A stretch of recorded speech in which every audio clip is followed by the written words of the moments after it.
कल हम लोगों ने पढ़ा था प्रस्तावना के बारे में, और प्रस्तावना के बारे में हम लोग सब कुछ पढ़ चुके थे। तो मैं आज आपसे कुछ क्वेश्चन पूछूंगा, तो क्वेश्चन बताना है आप लोगों को, आंसर बताने हैं यानी कि।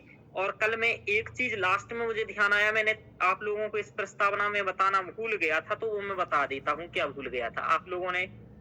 देखिए, मैंने प्रस्तावना कंप्लीट पढ़ा दी थी। लास्ट में मैंने इसमें 3 शब्द जो बताए थे कि इसमें देखो लिखा हुआ है, दृढ़ संकल्प होकर अपनी इस संविधान सभा में आज तारीख 26 नवंबर 1949 को, यानी कि हमारा संविधान 26 नवंबर 1949 को अंगीकृत कर लिया गया था, अधिनियमित कर दिया गया था, आत्मार्पित कर लिया गया था। तो ये 3 शब्द समझाने थे कि अंगीकृत क्या होता है, अधिनियमित क्या होता है और आत्मार्पित क्या होता है।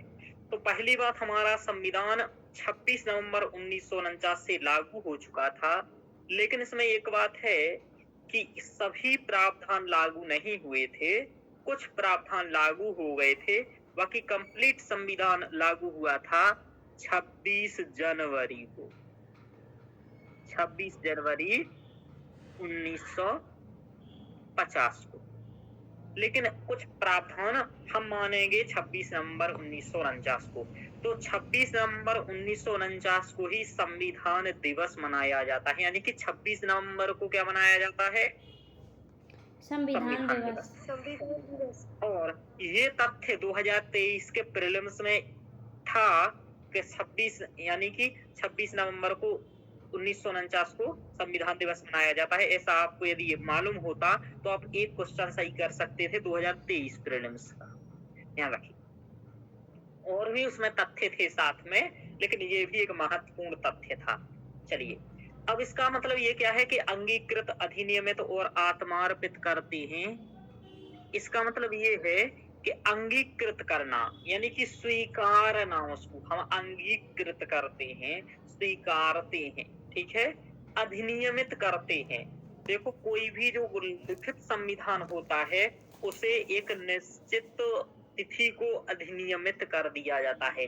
अधिनियमित का मतलब ये है कि वो बन चुका है और आज से अब उसे हम लागू करने वाले हैं। ये हो गया अधिनियमित करना।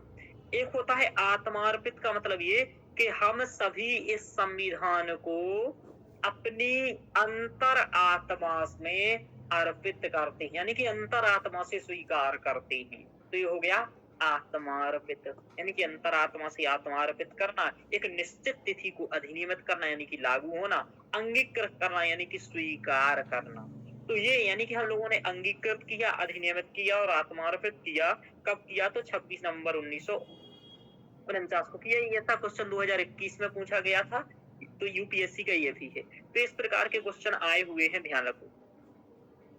ये हम लोगों ने कंप्लीट प्रस्तावना के बारे में पढ़ लिया है। अब मुझे आप में से कुछ लोग कुछ प्रश्न के उत्तर बताएंगे, जिसको है ना मैं वरीयता के क्रम में पहले ही बता दे रहा हूँ। सबसे पहले यदि आए तो सुप्रिया आप उत्तर बताएंगी, यदि आपको ना आए तो शिल्पा जी आप उत्तर बताएंगे, है ना।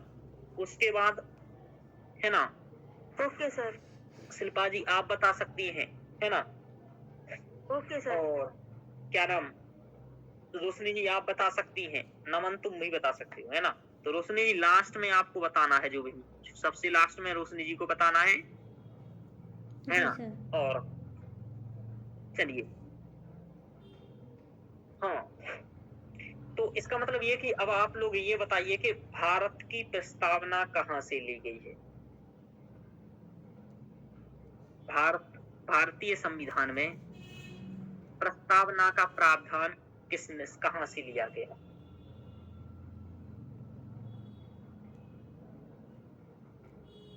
बताइए वो क्या नाम, सुप्रिया।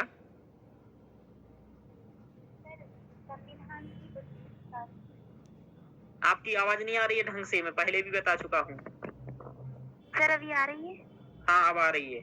सर संविधान की उद्देशिका से। बहुत बढ़िया, ये तो क्वेश्चन रिपीट कर देते नमन दूसरी तरीके से।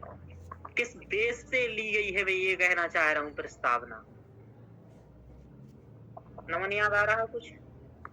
चलो, शिल्पा जी याद आ रहा कुछ? शिल्पा जी फ्रांस से। बहुत बढ़िया। चलिए रोशनी जी लास्ट में आप ही बता दीजिएगा। Sir USA. Very good. ये क्वेश्चन कल मैंने आप लोगों को नहीं बताया था, तो कहाँ से आप लोग बताते? अमेरिका से लिए है, ठीक है। और ये दिमाग में एकदम बता लो कि पीपल ऑफ इंडिया इसीलिए सर अमेरिका है ना। क्या we the people of the India. कैसी बात करते हो आप? ये सर मतलब ये अमेरिका से लिया हुआ है ना, आई थिंक। ऐसा ना कुछ नहीं है, हमने अमेरिका से लिया हुआ है। प्रस्तावना वहां के संविधान में, जब संविधान बना तो संविधान में प्रस्तावना बनाई गई थी, तो ऐसे ही वहीं की प्रस्तावना को, ऐसा कि भाई उसने प्रस्तावना बनाई थी सबसे पहले तो हमने बनाई है, ऐसा नहीं कि अब भाई उसने वो थोड़ी ना लिखेगा we the people of India, ठीक है ना। वो तो ये लिखेगा we the people of United State of America. समझ में आ रहा?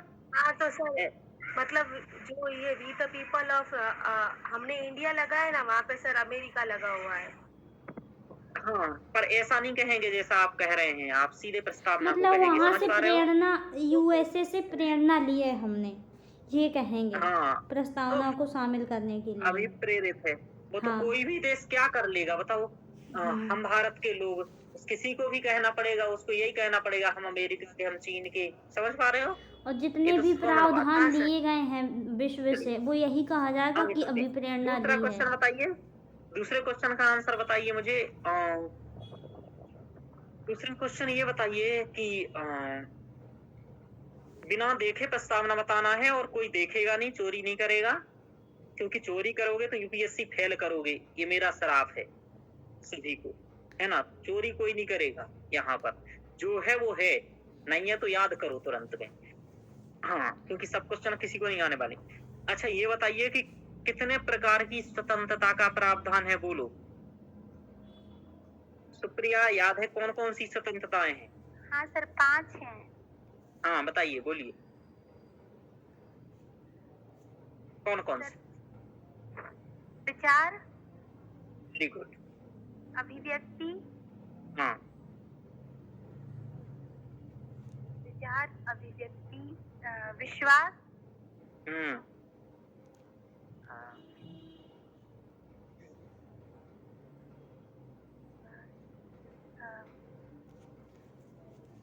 धर्म, हाँ। सर एक और याद नहीं आ रहा। आगे क्या है एक और? बोलो शिल्पा जी। वाणी की अभिव्यक्ति सर, वाणी। आपका तो कुछ अलग ही लेवल है ना। क्या बोल रही हो ये वाणी? लास्ट में क्या है इसके बाद? विचार, अभिव्यक्ति, विश्वास, धर्म के बाद याद नहीं किया? मैंने याद नहीं किया सर, मुझे अभी याद आया कि हाँ, बहुत अच्छा। चलो नमन, क्या है आगे?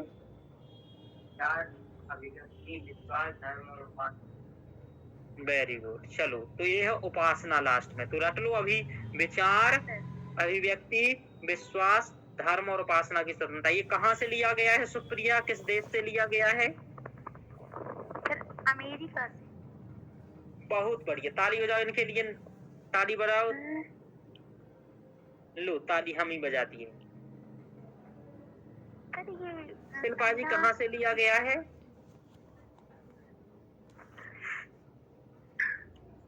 स्वतंत्रता कहाँ से लिया गया है?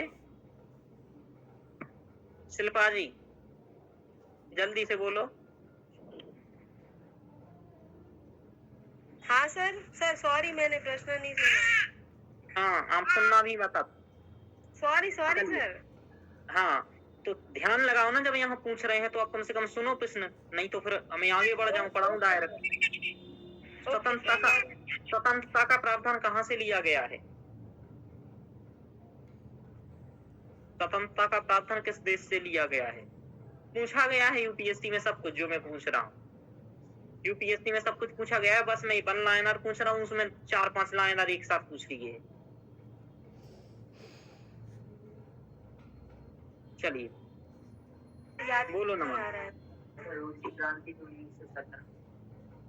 स्वतंत्रता पक्का 100%। रोशनी जी सर, स्वतंत्रता, समता और बंधुत्व। ये फ्रांस की क्रांति 1789 से प्रेरित है। कहाँ की क्रांति? रूस या फ्रांस। फ्रांस? जी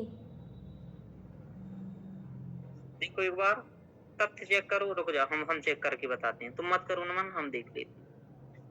सर, स्वतंत्रता, चिंता मत। समता और बंधुत्व है, ये थे। बहुत बढ़िया, हम तो वैसे कंफर्म है, सही है तुम्हारा, फ्रांसीसी से है।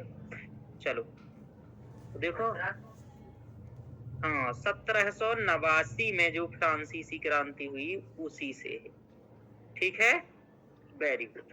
चलो अब बताओ नमन। हाँ एकदम कंफर्म कर लो, आगे चलते हैं। तो कहाँ से लिया गया है स्वतंत्रता, और क्या क्या लिया गया है? समता और बंधुत्व। Very good. तो ये हमें आगे भी पूछूंगा, एक बात ध्यान रखना, और आगे गलती नहीं होनी चाहिए। पहली बार हो रही है, कोई दिक्कत नहीं है। समता, स्वतंत्रता और बंधुता, ये कहाँ से लिया गया है? फ्रांस से। हाँ फ्रांस से अपन ने ये लिया है। अब बताओ न्याय, सुप्रिया, न्याय कहाँ से लिया है हमने? बोलो जल्दी। सर रूसी से। वेरी गुड, रूस। कौन सा न्याय, कितने प्रकार का न्याय है बोलो? सर 3। बोलिए कौन कौन सा? सामाजिक, आर्थिक और राजनीतिक। कि आर्थिक, राजनीतिक, सामाजिक? नहीं सर, सामाजिक, आर्थिक और राजनीतिक। बढ़िया, वेरी गुड। देख करके बता रही हो ना? नहीं सर, आपने कल बोला था तो मैंने सर यही रिवीजन किया, प्रस्तावना और ये न्याय और संहिता, बस ये मतलब संविधान दिवस, और मैंने हाँ। पढ़ा। ईमानदारी से याद करते जाना, वरना बाद में मैं आकर के जिसने पूछ लिया ना, उस दिन फिर बहुत मारेंगे भी। हाँ सर। हाँ बस ये ध्यान रखना। चलो आगे चलते। अब मुझे बताओ गणराज्य के साथ लगे विशेषण क्या हैं?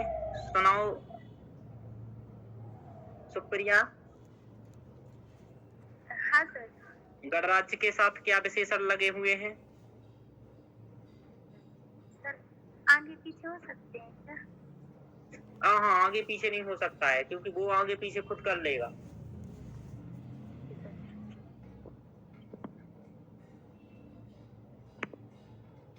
बोलो जल्दी से बोलो। प्रस्तावना बोले। हाँ वो तो बोलो। हाँ सर। हाँ सर हम भारत के लोग भारत को संपूर्ण,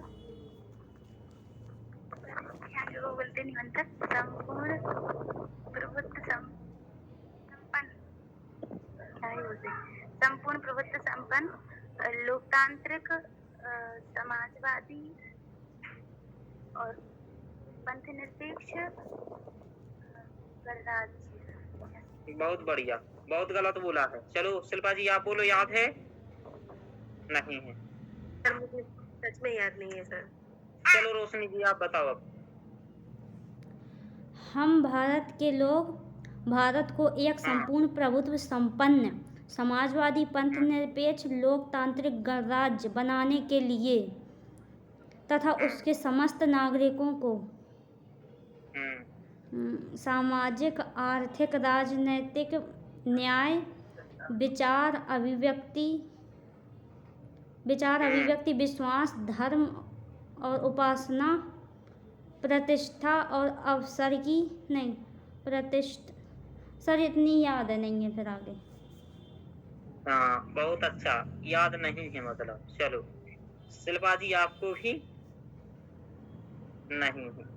नमन तुम्हें याद है प्रस्तावना? कभी याद आया तो हाँ चलो तो सुनो तो नमन।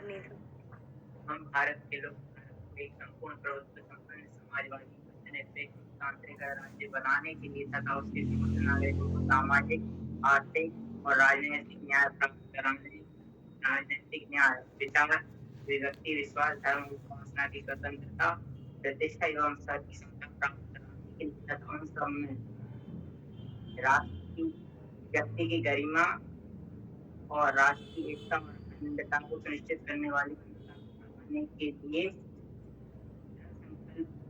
संकल्प हो। आज इस संविधान सभा में 26 नवंबर 1949 को एतद द्वारा संविधान को अंगीकृत अधिनियमित और आत्मार्जित करते। बहुत बढ़िया। चलिए, इधर उधर हुआ है थोड़ा बहुत, पर शब्द इधर उधर नहीं हुए हैं तो कोई दिक्कत नहीं है ना। मेन शब्द इधर उधर नहीं करना है तुम लोगों को। बाकी ये जो लिखे हैं ना कि समस्त नागरिकों से, तो एक से कोई फर्क नहीं पड़ जाता है। ये गलत नहीं होना चाहिए कि हम संपूर्ण प्रभुत्व संपन्न समाजवादी पंथ निरपेक्ष लोकतंत्रात्मक गणराज्य सामाजिक आर्थिक राजनीतिक न्याय विचार अभिव्यक्ति विश्वास धर्म और उपासना की स्वतंत्रता प्रतिष्ठा और अवसर की समता प्राप्त कराने वाली तथा उन सभी व्यक्ति की गरिमा राष्ट्र की एकता अखंडता को सुनिश्चित कराने वाली बंधुता। बस ये तो यानी कि शब्द नहीं होना चाहिए इधर उधर। चलो, 42वें संविधान संशोधन के माध्यम से कौन कौन से 3 शब्द जोड़े गए, बोलो शिल्पा जी। कौन कौन से 3 शब्द जोड़े गए थे 42वें संविधान संशोधन के माध्यम से? सर मुझे बताना है। शिल्पा जी को बताना है ये बात। शिल्पा जी, आप कह रही थी क्वेश्चन नहीं पूछते हो। पंथ निरपेक्ष और एक संघ पंथ निरपेक्षता, अखंडता हाँ सर, अखंडता, पंथ निरपेक्ष और एक याद नहीं आ रहा सर। हाँ, 5 तो है इसलिए आपको याद नहीं आ रहा है। अखंडता तो सर एक याद नहीं आ रहा। हाँ, ऐसे याद करना, वहाँ पेपर में कह देना ये कि याद नहीं आ रहा है, मैं इस बार फेल कर दूं, हम 2 साल बाद फिर से देंगे। कम से कम इतना याद कर लो। तो सॉरी सर। समाजवाद, अब देखो 2 दिन 1-2 घंटे 2.5 घंटे की क्लास में प्रस्तावना पढ़े हम लोग और तैयार ना हो तो फिर तो हो गया। अपने से वर्क करके आना है। समाजवाद, पंथ निरपेक्ष, अखंडता। चलिए, वेरी गुड सर। आप ऐसे डांटते रहिए, ये याद करने लग जाऊंगी मैं। हाँ, ऐसा कुछ नहीं है, तुरंत याद करते जाओ। चलिए आगे चलते हैं। तो ये आपको, चलो वो 3 वादों के बारे में कोई मुझे बता सकता है कौन कौन से वाद थे बिना देखे? सुप्रिया बता सकती हो, जिसमें पहले में क्या कहा था, तीनों वादों में क्या कहा था और कौन से वाद थे, बोलो।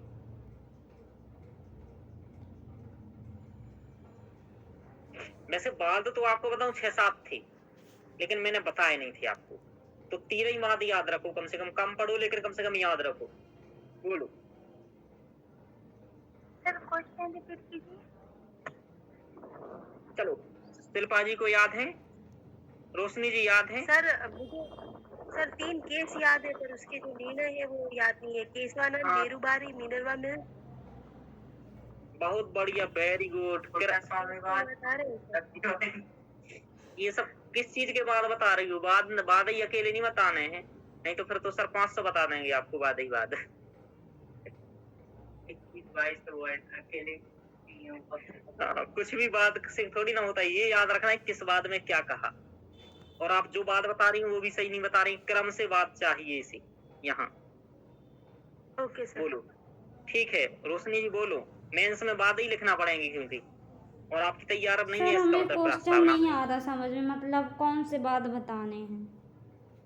अरे जिसमें जो ये कहा गया कि प्रस्तावना संविधान का भाग है, नहीं है, अभिन्न अंग है, अभिन्न अंग नहीं है, कब संशोधन कर सकते नहीं कर सकते? सर हाँ बताओ।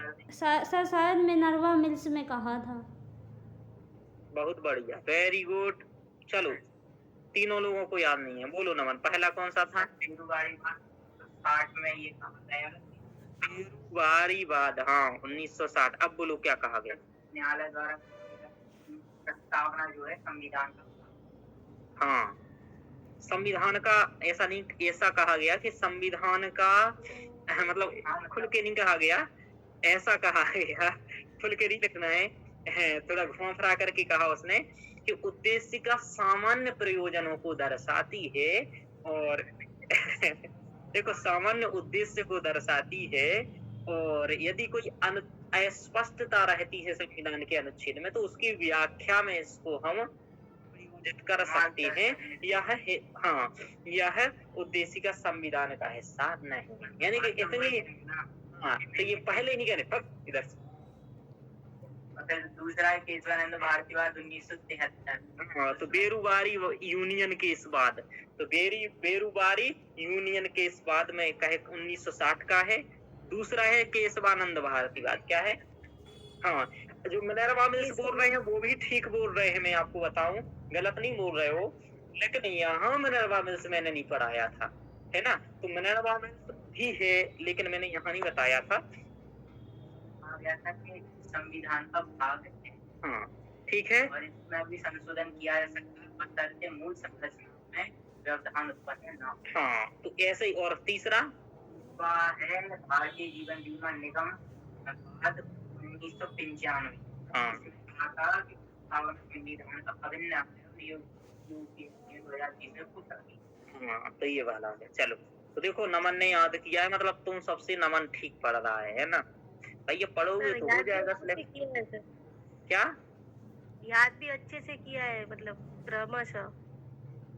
हाँ इन्होंने, सर हाँ ये पढ़ाई करते हैं तो भैया पढ़ाई करना पड़ेगी। जो देखो यहाँ तो बना बनाया मिल रहा है, पर सर फिर ये पता चला कि आपके सामने ही बैठे ना, देख के कहाँ से बोलेंगे।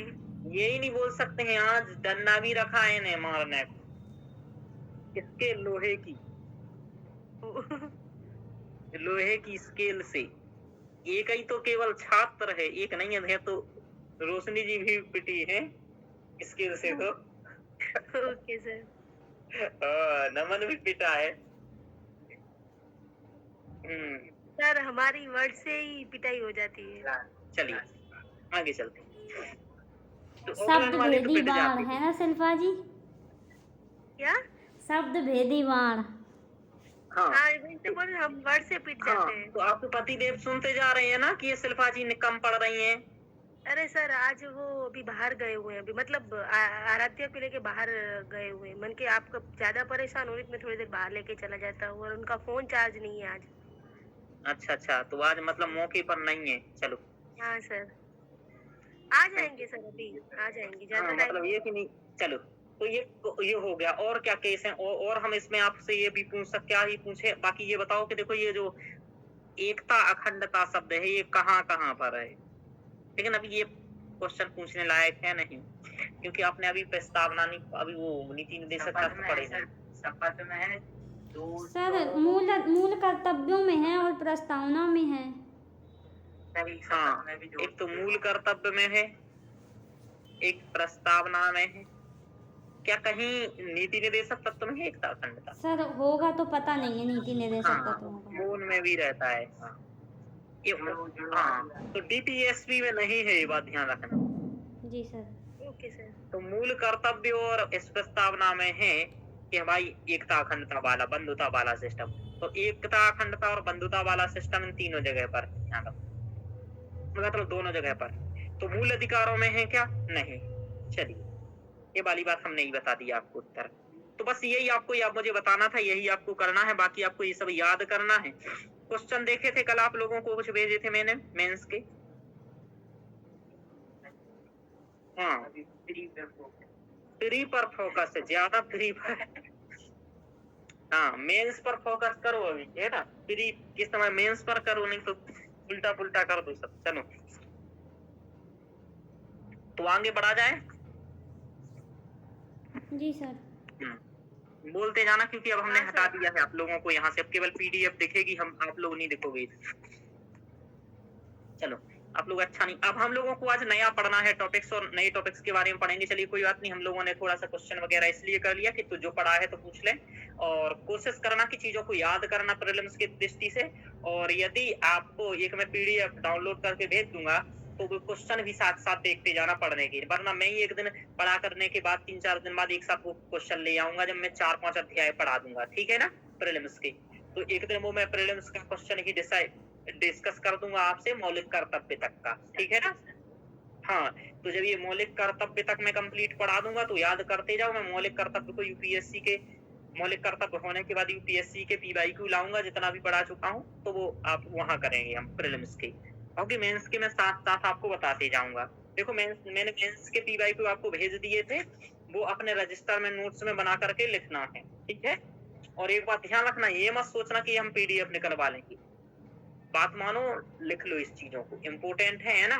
शॉर्ट नोट्स बना के पॉइंट वाइज लिख लो अपनी चीजों को, नोट्स में तो सब कुछ लिखा है। चलिए आज पढ़ेंगे हम भारतीय संविधान का भाग 1। तो सबसे पहले तो यही क्वेश्चन आएगा कि भाग 1 में क्या वर्णन है। तो हम प्रीलिम्स, चूंकि ये यूनिट प्रीलिम्स को ध्यान में लेकर के जाना है, इसलिए हम प्रीलिम्स की बात भी कर रहे हैं और मेंस की बात भी कर रहे हैं। अभी आप ये जरूर देखते जाना कि आपको प्रीलिम्स आने से पहले कौन कौन से लेक्चर एक बार रिवाइज करना है और मेंस के पहले फिर कौन से रिवाइज करना है। और मैं कहूंगा एक बार जो पहली बार पढ़ रहे हैं पॉलिटी, वो एक बार अभी रिवीजन करते जाएं। समझ में आ रहा शिल्पा जी? जो लेक्चर तुम्हें ऐसा लगता हो कि मैंने पहली बार पढ़ा है और कठिन है थोड़ा, उसको एक बार अभी देखते जाना। आवाज आ रही है रोशनी जी? जी सर। चलिए, तो भाग 1 में क्या है बताओ। अच्छा, ये कहाँ लिखा हुआ है कि मध्य प्रदेश एक राज्य है? गुजरात एक राज्य है, ये कहाँ लिखा हुआ है? भाग 1 में। भाग 1 में यानी कि देखो, राज्य और संघ राज्य क्षेत्र, यहाँ एक टॉपिक ऐसा है। अब देखो, सबसे बड़ी बात मैं आपको एक क्वेश्चन यही बताऊं कि इस में भाग 1 में क्या है, भारत के राज्यों का नाम लिखा हुआ है, संघ शासित प्रदेश का नाम लिखा हुआ है, और जो भी अभी जैसे कोई संघ शासित प्रदेश है या राज्य है तो उसका नाम लिखा हुआ है। अब मैं आपको 2 वर्ण में अंतर क्लियर कर रहा हूं, तो ये आप लोग ध्यान रखिएगा और ये लिख लीजिए। जो मैं बता रहा हूं ये 2 बातें लिख लीजिए आप, और नहीं लिखेंगे तो अच्छा नहीं रहेगा, क्योंकि वैसे यहाँ आ जाएगा। सबसे पहले में ये देखना है, इसमें राज्यों के बारे में और संघ इत्यादि के बारे में बताया है। 2 कंसेप्ट होते हैं, वो कंसेप्ट ये होते हैं, आपसे पूछेगा। मैं यहाँ लिख रहा हूँ, एक तो होता है भारत का राज्य क्षेत्र, एक है, एक साइड लिख लो भारत का राज्य क्षेत्र, और दूसरी ओर लिख लो union of India.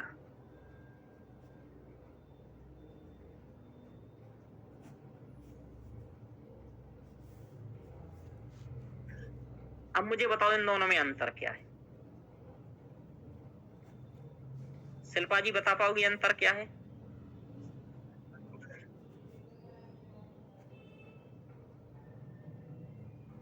Hindi English नहीं है सर। यूनियन का मतलब होता है संघ। हस्बैंड बता रहे हैं, सुनिए आप। हाँ बताइए।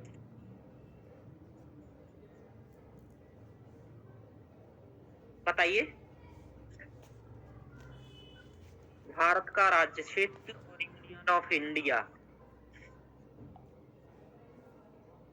बोलो जल्दी बताओ। किसी को मालूम है? रोशनी जी मालूम है? सर ज़्यादा खास तो नहीं है पता, पर थोड़ा बताने का प्रयास कर सकते हैं। हाँ बताओ बताओ। सर पूछ लीजिए, पहले बता रहे हैं।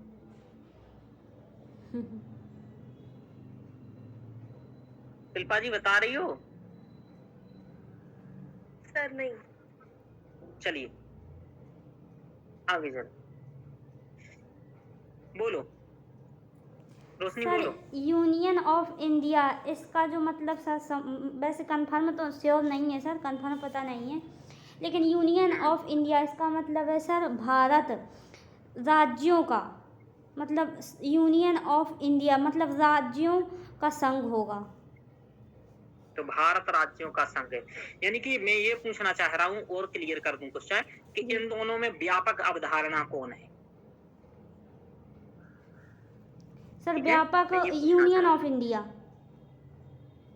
Sir union of India sir. Sir ये भारत का राज्य क्षेत्र मतलब एक राज्य क्षेत्र के लिए, दोनों लोगों के लिए। बहुत बढ़िया। इन लोगों ने कहा यूनियन ऑफ इंडिया, तो हम इनको लोगों के लिए ताली बजा देते हैं, तो ये गलत है जो आप लोगों ने कहा। ठीक है जी सर। हाँ, तो ये गाल में मान लीजिए अपने हाथ से, उल्टे हाथ से पट ऐसे। चलिए अभी आपने पढ़ा नहीं है, अब आपको मैं बताता हूँ। इस भारत का राज्य क्षेत्र एक व्यापक अवधारणा है यूनियन ऑफ इंडिया की जगह भारत राज्यों का संघ। तो इन्होंने बोला भारत राज्यों का संघ या फिर भारत संघ, है ना? तो ये छोटी अवधारणा है। भारत का राज्य क्षेत्र एक व्यापक अवधारणा है। देखो, भारत यूनियन ऑफ इंडिया में क्या आएगा? भारत के राज्य आएंगे। क्या आएंगे? भारत के राज्य। दूसरा आएंगे भारत के संघ शासित प्रदेश। क्या आएंगे? संघ शासित प्रदेश। लेकिन यहाँ भी राज्य आएगा, यहाँ भी संघ शासित प्रदेश आएगा, लेकिन भारत के राज्य क्षेत्र में अधिग्रहित क्षेत्र भी आएंगे जो भविष्य में किए जाने हैं। जैसे पीओके है, इसको हमको लेना है वापस, समझ रहे हो, है ना? तो ये भी भारत के राज्य क्षेत्र में आएगा। तो राज्य जो हैं अभी वो आएंगे, यूटीज आएंगे, यानी कि सभी राज्य आएंगे, जो भी 28 राज्य हैं, जो भी हमारे केंद्र शासित प्रदेश हैं वो सभी आएंगे, और जो भी अधिग्रहित किए जाने वाले क्षेत्र हैं वो भी आएंगे। यानी कि भारत का राज्य क्षेत्र ये व्यापक अवधारणा है, वहीं यूनियन ऑफ इंडिया ये थोड़ी सी छोटी अवधारणा है। ठीक है, समझ में आया ये बात? जी सर। हाँ अब देखो, हाँ, तो ये वाली बात है भारत का राज्य क्षेत्र और यूनियन ऑफ इंडिया। ये प्रीलिम्स में के लिए थोड़ा सा इम्पोर्टेंट है, इसलिए मैंने ये बता दिया। चलो, क्वेश्चन पूछ के इसलिए बताया कि आप कभी कंफ्यूज ना हो बाद में। आगे चलते हैं। तो भारत के राज्यों के बारे में वर्णन है, जो राज्यों के बारे में किया जाता है वो वर्णन है। भाग 1 में 4 अनुच्छेद हैं। कितने अनुच्छेद हैं बोलो? 4। 1, 2, 3 और 4 अनुच्छेद हैं। इन चारों अनुच्छेदों के बारे में पढ़ना है। और एक क्वेश्चन भी आया था मेंस में, वो भी हम लोग बताएंगे यहाँ, अभी आगे चर्चा होती जाएगी, तो ध्यान रखिएगा। आगे चलते हैं। अब देखो, इसमें जो पहला अनुच्छेद है, अब बात ये है, एक बात और, यहाँ एक सेंटेंस लिखा हुआ है अनुच्छेद 1 में, पढ़िए कि इंडिया अर्थात भारत का उल्लेख यानी राज्यों के संघ यूनियन ऑफ स्टेट, है ना, के रूप में किया जाएगा। तो अभी जो मैं बोल रहा था देख लीजिए, तो भारत यानी कि इंडिया, दैट इज भारत, जो वाली बात है, भारत इंडिया जो कि भारत, समझ में आ रहा है? हिंदी में लिखा है इसलिए समझ में नहीं आ रहा है ना। India that is Bharat shall be union of a state, ऐसा कुछ है, समझ में आ रहा? जी सर। इंग्लिश में ये है ना। चलिए, तो ये हिंदी में लिखा हुआ है कि इंडिया जो कि भारत राज्यों का संघ है। अब देखो, यहाँ कहा राज्यों का संघ है, ठीक है। तो हमने अनुच्छेद 1 में ये बताया कि भारत की राज्य व्यवस्था कैसी है। अब राज्य व्यवस्था वस्तुतः 2 प्रकार की होती है, ये मैं आगे पढ़ाऊंगा डिटेल्स में, लेकिन थोड़ी सी मैं आपको बता दूं। देखो, सिस्टम हो, एक तो होता है संघ को बोलते हैं यूनियन। क्या बोलते हैं? यूनियन मतलब यूनियन, संघ। और दूसरा बोलते हैं फेडरेशन, मतलब, है ना, एक होता है फेडरेशन, इसका मतलब होता है परिसंघ। तो संघ और परिसंघ, यूनियन और फेडरेशन। अब भारत की कही जाती है, भारत में परिसंघीय प्रणाली है, यानी कि संघीय प्रणाली है, फेडरल सिस्टम है। लेकिन फेडरल शब्द का प्रयोग हमने अपने संविधान के अनुच्छेद 1 में नहीं किया। अब क्वेश्चन आया कि अब यदि हमने संघीय प्रणाली अपनाई तो संघीय प्रणाली का मतलब क्या होता है? ये तो आप लोग जानते हो। क्या होता है संघीय प्रणाली का मतलब? बोलो सुप्रिया, संघीय प्रणाली का मतलब क्या होता है? जल्दी से बोला करो वरना मैं दूसरे से पूछूंगा। चलो शिल्पा जी आप बताओ, क्या होता है संघीय प्रणाली का मतलब? सर याद नहीं आ रहा है। Very good. चलिए, संघीय प्रणाली का मतलब नमन? राज्य की अपेक्षा केंद्र के पास अधिक शक्तियां हो। नहीं, ऐसा कुछ नहीं सर, केंद्र और राज्यों में शक्तियां विभाजित होती हैं। Very good. केंद्र और राज्य में यानी कि 2 स्तर होते हैं सरकार के, केंद्र सरकार और राज्य सरकार। शक्तियों की बात फिर अलग है कि शक्तियों का क्या कैसा हो रहा है, यानी कि दोहरी सरकार का होना। पहली बात कि एक जी केंद्र सर। सरकार होगी, एक राज्य सरकार होगी। शक्तियां कहीं राज्यों के पास ज्यादा होती हैं, कहीं वो होती हैं। संघीय प्रणाली एक सामान्य टर्म पूछा, मैंने अंतर नहीं पूछा अभी, क्योंकि अंतर इसलिए नहीं पूछा कि अब पूछूंगा अंतर, है ना। तो अब देखो, संघीय प्रणाली का मतलब सीधा साधा जहाँ केंद्र और राज्य सरकारें हों, ठीक है। उसके बाद सब विशेषताएं बाद में आती हैं। तो जहाँ केंद्र और राज्य की बात हो वो संघीय प्रणाली है। तो सुप्रिया ये रख लो कि जहाँ केंद्र और राज्य सरकार हो, यानी कि दुहरी सरकार का होना संघीय प्रणाली की विशेषता है। एकात्मक सरकार का होना, एक सरकार का होना कौन सी प्रणाली की विशेषता है, बोलो ना।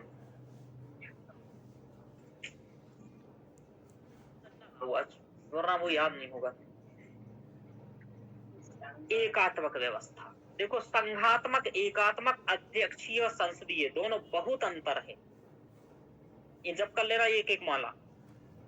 संसदीय और अध्यक्षीय अलग बात है, एकात्मक और संघात्मक अलग बात है, दोनों का कोई संबंध नहीं है, ठीक है। कोई जी सर। संबंध नहीं है, क्योंकि हाँ ध्यान रखना। Okay sir. चलो, तो संघीय प्रणाली का मतलब केंद्र और राज्य, और चूंकि प्रीलिम्स में ये क्वेश्चन यहीं से आता है हर बार, और ऐसा आता है कि 80% लोग गलत करते हैं लक्ष्मीकांत पढ़ने वाले, क्योंकि लक्ष्मीकांत पढ़ के ये समझना बहुत मुश्किल है।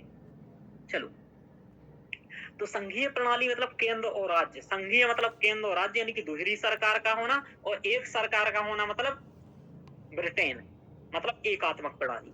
ब्रिटेन मतलब एकात्मक, वो कर लेना आप लोग, ब्रिटेन मतलब एकात्मक, ब्रिटेन मतलब एकात्मक, इसकी माला एक करोगे तो जीवन भर एक नंबर मिल जाएगा। चलो, हर एग्जाम में केंद्र और राज्य में जब होता है तो संघीय प्रणाली हो जाती है। चलिए, सही है।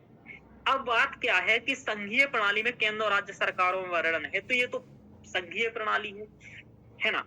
लेकिन क्या है कि हमने यहाँ फेडरेशन को अपनाया है, हम कहते हैं संघीय प्रणाली को अपनाया है, लेकिन शब्द यूनियन का प्रयोग किया। तो बात आती है यूनियन का प्रयोग क्यों किया, तो इसके बारे में अंबेडकर कहते, अंबेडकर जी का कथन है कि हमने यूनियन क्यों किया जबकि हमें फेडरेशन करना चाहिए था। चलिए, तो यूनियन करने के पीछे दो उद्देश्य तर्क थे, यानी कि यूनियन संघ शब्द का प्रयोग करने के पीछे दो उद्देश्य हैं।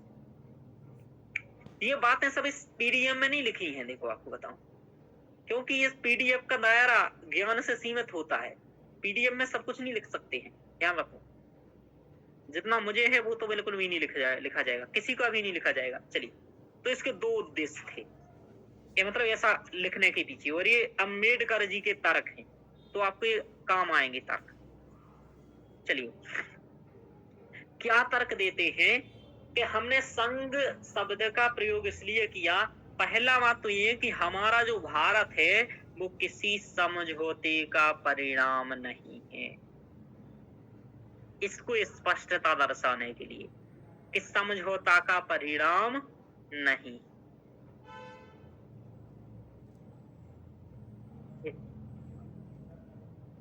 हाँ, समझौते का परिणाम नहीं है, इसका मतलब ये कि हमारे राज्यों से हमने नहीं पूछा कि तुम हमारे अंदर मिल जाओ और फिर अपन एक संघ बना लें।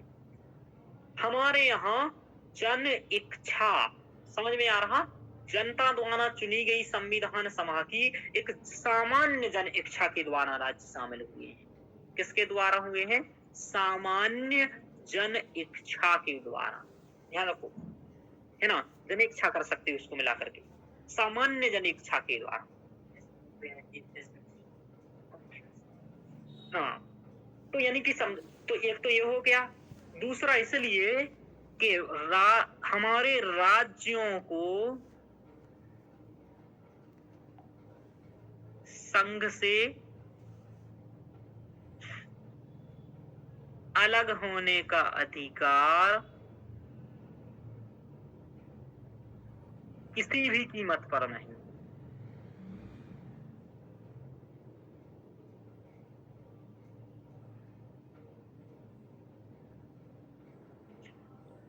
यानी कि हमारे राज्य अलग नहीं हो सकते, यानी कि भारत से चाहे कि केरल मुझे अलग होना है, तमिलनाडु अलग होना है, तो ये अलग नहीं हो सकते। क्यों? क्योंकि जब समझौता हुआ हो तब तो तुम अलग होगे। समझ पा रहे हो? समझ पा रहे हो? हाँ सर। जैसे हम आपसे कहें कि जब शादी हो जाती है, विवाह हो जाता है, तब तो तलाक होता है। गर्लफ्रेंड से थोड़ी ना तलाक हो जाएगा, वहां तो समझौता ही नहीं हुआ। समझ पा रहे हो? गर्लफ्रेंड से तो वहाँ पे ब्रेकअप ब्रेकअप होता है। होगा। हाँ, तो वहां तो कुछ जुड़ा ही नहीं है, तुम हटेगा क्या? ठीक है, तो वहां जुड़ने वाला कुछ सिस्टम ही नहीं है। तो ये वाली बात है, वो तो मैं अलग एक उदाहरण बता रहा हूँ। यहाँ ऐसा समझना है कि यहाँ राज्यों ने कोई समझौता किया ही नहीं है राज्यों से, तो ये हटेंगे कैसे? वो तो जन इच्छा की स्वीकृति थी और जन इच्छा के द्वारा ऐसा कहा गया है, ध्यान रखो। तो संघ शब्द का प्रयोग हमने क्यों किया फेडरेशन की जगह? अभी आपको मालूम चल गया। हालांकि ये संघीय प्रणाली से, चूंकि आपको बताऊं 80% ये टॉपिक्स संघीय प्रणाली से जुड़ा हुआ है। किससे जुड़ा हुआ है? संघीय संघीय प्रणाली। संघात्मक प्रणाली से। व्यवस्था से। और ये संघीय प्रणाली अभी हम लोगों को पढ़ना नहीं है, तो आगे जब मैं संघीय प्रणाली पढ़ूंगा उस दिन अपने बकला उधरवाने से पहले एक बार रिवीजन करके जरूर आना है, क्योंकि यहाँ मैं आधी बातें बताते जा रहा हूँ और वह सब कुछ पूछूंगा और मैं दोबारा बताऊंगा नहीं। तो आप लोग रिवीजन करके आएंगे ये बातें कि समझौते का परिणाम नहीं है और राज्यों से अलग होने का अधिकार नहीं है किसी भी कीमत पर।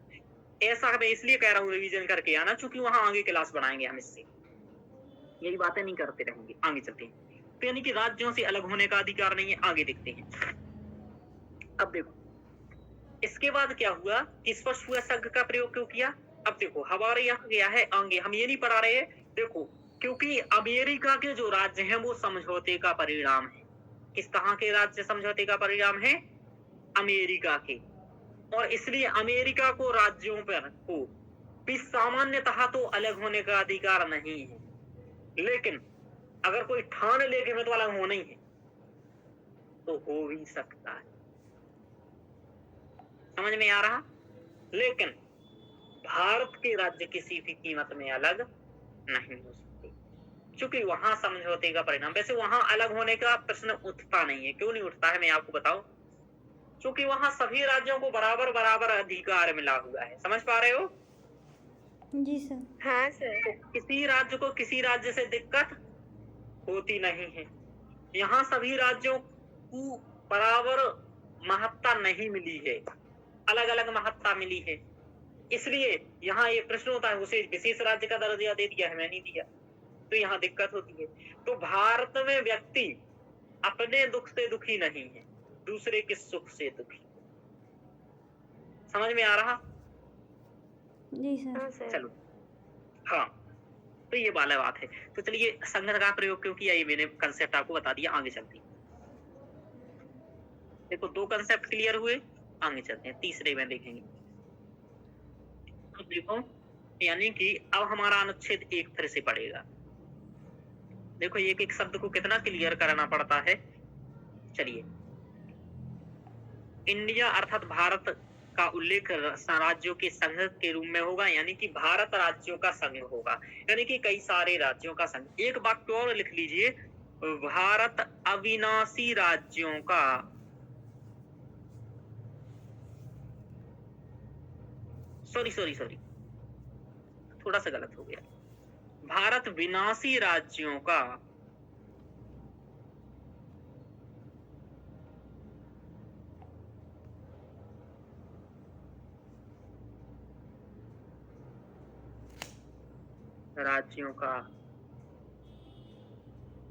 अविनाशी, भारत विनाशी राज्यों का अविनाशी संघ है। ठीक है, इसका मतलब ये होगा कि हमारे यहाँ कई राज्य थे जो विनाशी सर थे। आपने ये विनाशी राज्यों का अविनाशी संघ है सर? हाँ मतलब सर 2 बार राज्य लिखना है सर? हाँ, नहीं 2 बार नहीं लिखना है। विनाशी राज्यों का अविनाशी संघ है। एक बार लिखना है, विनाशी राज्यों का अविनाशी संघ। इसका मतलब विनाशी का मतलब सब अलग अलग थे, ठीक है, और उनका कोई आज जैसे है वैसे नहीं थे, ठीक है। इसलिए राज्यों का अविनाशी है, यानी कि अब जो है वो अलग नहीं हो सकते। पहले अलग अलग थे, फिर एक हो गए, अब नहीं हो सकते। लेकिन अमेरिका के राज्यों का अलग सिस्टम, वो अविनाशी राज्यों का अविनाशी संघ है, क्योंकि वो पहले से अविनाशी ही नहीं थे, वो उनका स्वयं में कुछ था स्वयं में उनका अस्तित्व था, स्वयं में सरकार थी, स्वयं में सब कुछ था। उन्होंने मिलकर के चूंकि बेहतर शासनिक व्यवस्था हो सके और एक सर्वोच्च संरक्षण हो सके, संघ बना सके, इसलिए वो एक साथ आए। ठीक है, ध्यान रखो। तो ये दोनों अंतर है। वो अविनाशी राज्यों का अविनाशी संघ है, हम विनाशी राज्यों का अविनाशी संघ है। ध्यान रखो, ये हमारे में उसमें अंतर है। अमेरिका में, अमेरिका से तुलना क्यों कर रहे हैं? क्योंकि संघीय प्रणाली का सबसे बड़ा देश अमेरिका है, सबसे पहला और बड़ा। ये भी ध्यान रखो, जिसको रोल मॉडल के रूप में सब देश देखते हैं। और भी देश हैं। तो आप क्या कहोगे कि भारतीय संघीय प्रणाली कहां से ली गई है? बोलो सुप्रिया, शिल्पा जी। अमेरिका से। नमन, नहीं ली गई है अमेरिका से। कहां से ली गई है? दूसरा बताओ। ये मैं आज ही क्लियर कर दे रहा हूं, फिर से पूछूंगा वहां दोबारा।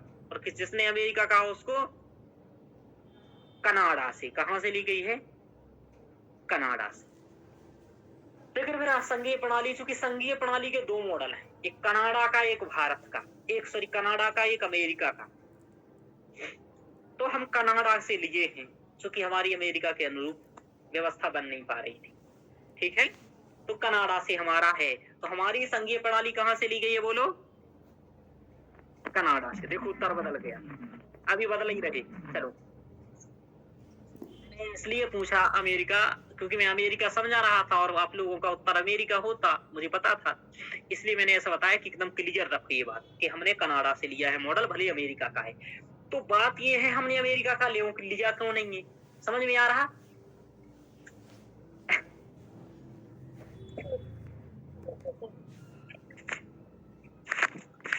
तो उसमें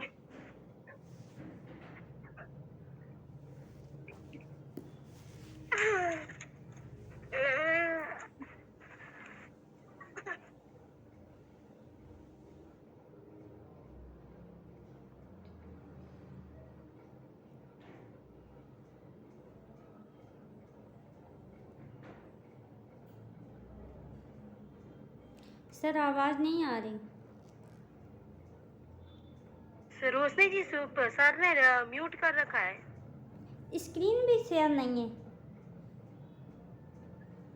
आवाज आ रही है? पानी पीने लगा था मैं। सर स्क्रीन शेयर नहीं है ना, तो स्क्रीन शेयर नहीं है हाँ, सर। एक मिनट। चलिए, तो अमेरिकी प्रणाली को हमने किस लिए नहीं अपनाया है? क्योंकि अमेरिकी प्रणाली के कुछ कारण हैं। यानी कि हमने अमेरिकी संघीय व्यवस्था को क्यों नहीं अपनाया, इसके बारे में भी मैं आगे बताऊंगा। हमने कनाडा की संघीय व्यवस्था को क्यों अपनाया, इसको हम बाद में बताएंगे। चलिए, तो ये सब क्वेश्चन अभी आपको ध्यान रखना है कि क्या कैसा है। आगे हम लोग इसके बारे में बहुत डिटेल्स में चर्चा करेंगे जब संघवाद पढ़ेंगे। चलिए, तो भारत क्या होगा? राज्यों का संघ होगा, यूनियन ऑफ स्टेट होगा।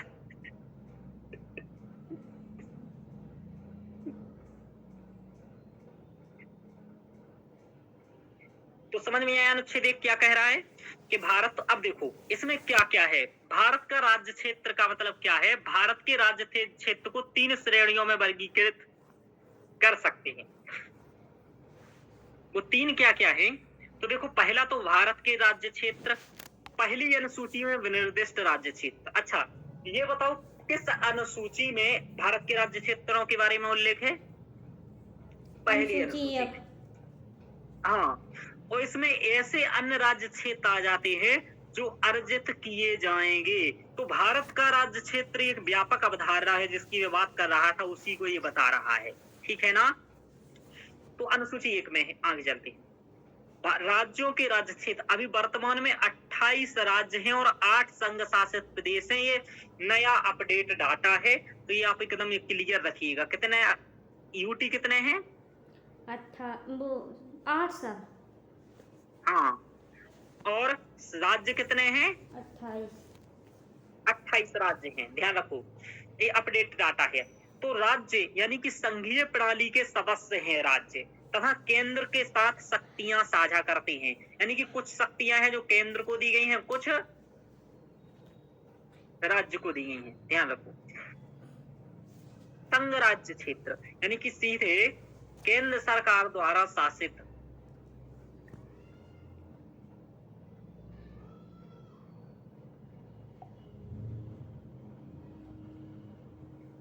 चलिए, तो केंद्र सरकार जब सीधे शासित करती है तो हम उसे यूटी कहते हैं, यूनियन टेरिटरीज, यानी कि संघ राज्य क्षेत्र। एक होता है अर्जित राज्य क्षेत्र, सीधे केंद्र सरकार द्वारा प्रशासित, जो अर्जित किए जाते हैं। जैसे कि हमने कोई किसी क्षेत्र को अपने अर्जित किया हुआ है तो उसका प्रशासन कौन देखेगा? केंद्र सरकार देखेगी। तो ये हो गई। देखो, पूर्ण संघ राज्य क्षेत्र यानी कि ऐसे कौन से राज्य हैं जो पहले क्या थे? केंद्र के,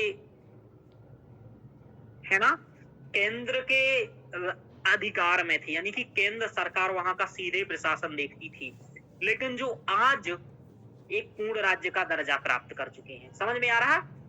यानी कि अब राज्य बन चुके हैं, पहले क्या थे? पूर्ण संघ क्षेत्र थे। जैसे हिमाचल प्रदेश,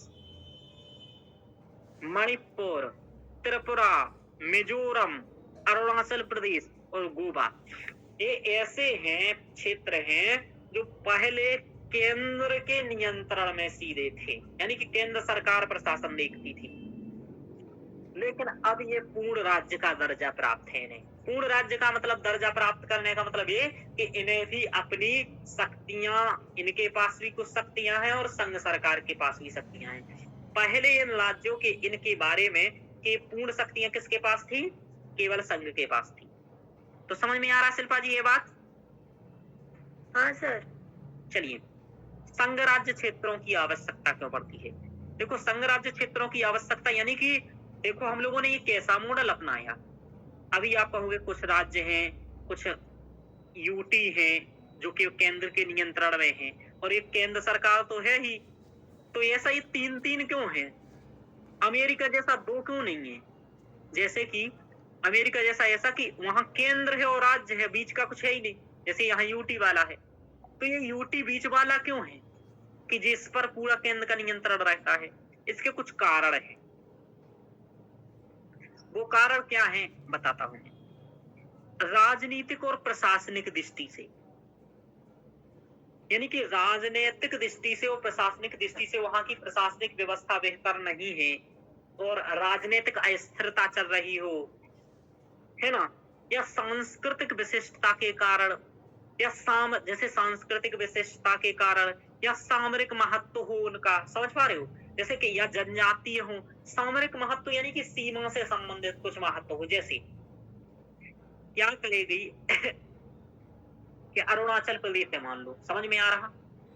यदि अरुणाचल प्रदेश को पूर्ण शक्तियां दे देंगे राज्य की और चीन से वो हाथ मिलाए रहे थोड़ा थोड़ा, तो राज्य को यदि राज्य की शक्तियां मिले रहेंगी तो वो आधे सामान पहुंचा देगा चाइना को। समझ में आ रहा? संबंध बना लेगा, लेकिन संबंध ना बना पाए, इसलिए ऐसे राज्यों को जो सामरिक महत्व के होते हैं, पहले हमने क्या रखा? पूर्ण संघ राज्य क्षेत्र के बारे में रखा। जैसे अरुणाचल प्रदेश रहा, यहाँ देखो मणिपुर, त्रिपुरा, मिजोरम रहा, ये देखो बिल्कुल एकदम वहीं लगे हुए हैं कि नहीं? है नहीं? मिजोरम, त्रिपुरा, अरुणाचल प्रदेश वहीं। यहाँ ये हिमाचल प्रदेश भी है ना, ये जो 5 दिख रहे हैं ना, हिमाचल, मणिपुर, त्रिपुरा, मिजोरम, ये सब तो चाइना कहता है कि ये सब मेरा है। समझ में आ रहा? क्यों कहता है? क्योंकि सबसे बड़ी दिक्कत क्या है यहाँ की कि इनकी प्रजाति और उनकी प्रजाति एक ही है। ये मंगोलायड लगते हैं, वो मंगोलायड लगते हैं। ये हम लोगों से ज्यादा उनसे मिलते हुए जुलते दिखाई देते हैं। समझ में आ रहा? समझ पा रहे हो? जी सर। यहाँ तो बोलते जाया करो कुछ। जी सर।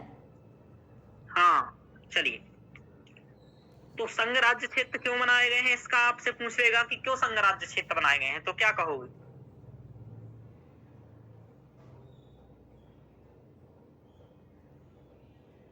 बोलो, कुछ बोलो। सर तब हम से यही बोलें? समझा रहा हूँ। हाँ सर इसलिए बनाए गए और हैं कि कोई मतलब जैसे अरुणाचल प्रदेश ही है, चाइना से उसकी सीमा मिल रही है, तो मतलब वो उससे हाथ ना मिला ले, या मतलब कोई छेड़छाड़ मतलब कोई खतरा राजनयिक उत्पन्न ना हो। संबंध ना बना ले। जी सर, मतलब कोई खतरा उत्पन्न ना हो, इस वजह से वो ठीक है, केंद्र अपने अधिकार में रखता है केंद्र शासित प्रदेश के रूप वेरी में। गुड। और सांस्कृतिक विविधता को संरक्षित करने के लिए, है ना, जी प्रशासनिक दृष्टि से सुगम बनाने के लिए, समृद्ध प्रशासन को चलाने के लिए, जनजातीय लोगों के अधिकारों के संरक्षण के लिए, ठीक है, ऐसे 6-7-8 पॉइंट क्रिएट करना होना नहीं चाहिए तुरंत। समझ पा रहे हो? जी। है ना? वहाँ लेकिन की सर इसमें विशिष्ट मुख्य ज़्यादा परिस्थितियों, मुख्य क्या होगा सर? एक अकेला मैं आपको बताऊं, सबसे बड़ा पॉइंट हाँ वहाँ की राजनीतिक अस्थिरता होती है। हाँ सर।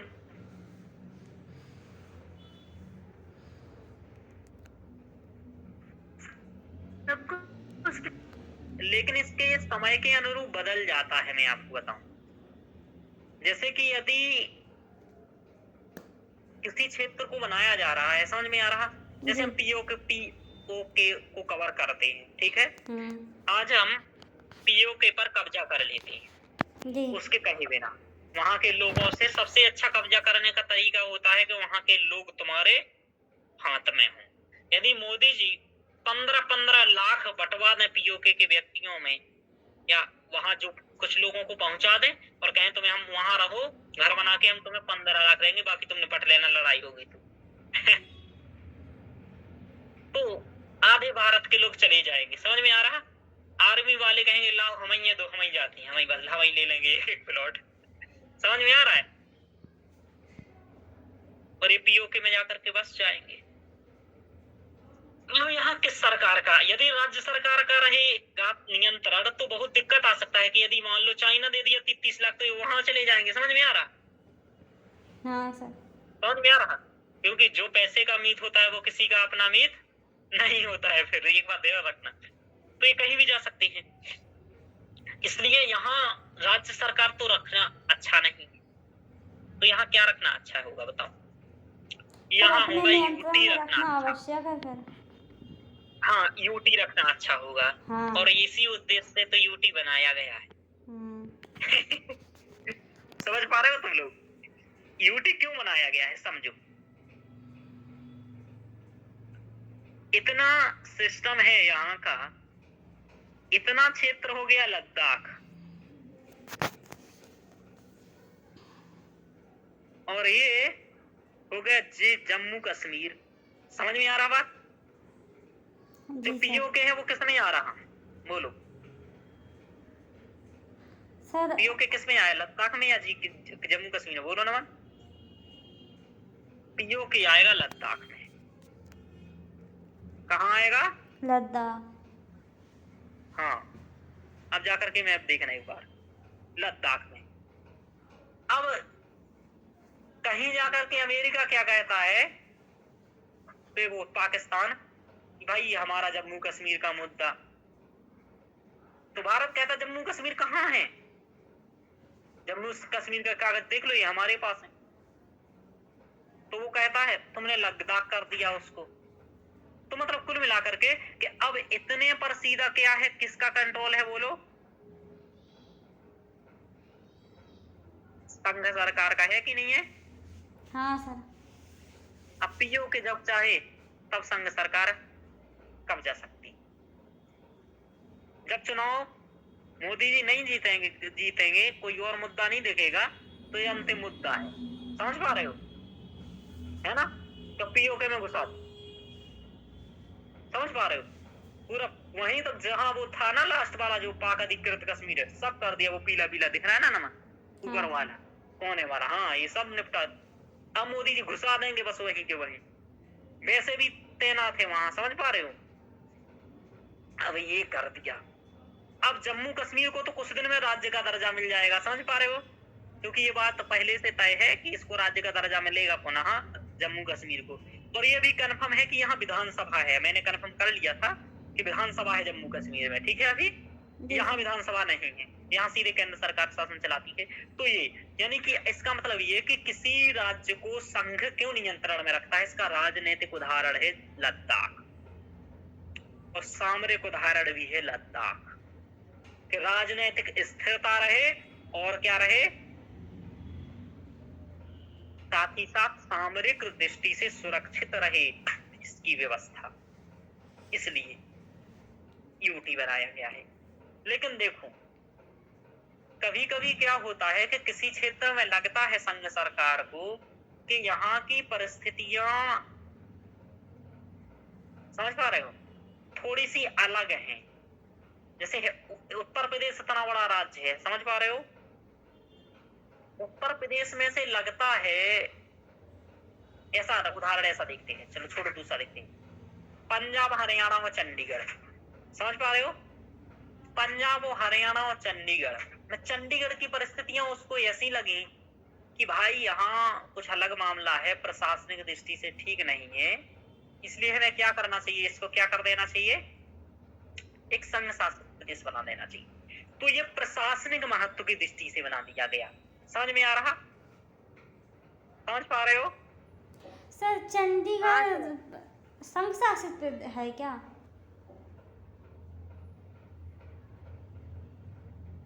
है ना, एक मिनट, चंडीगढ़ बताओ कि पुडुचेरी बोल, हरियाणा पंजाब बोले। एक मिनट,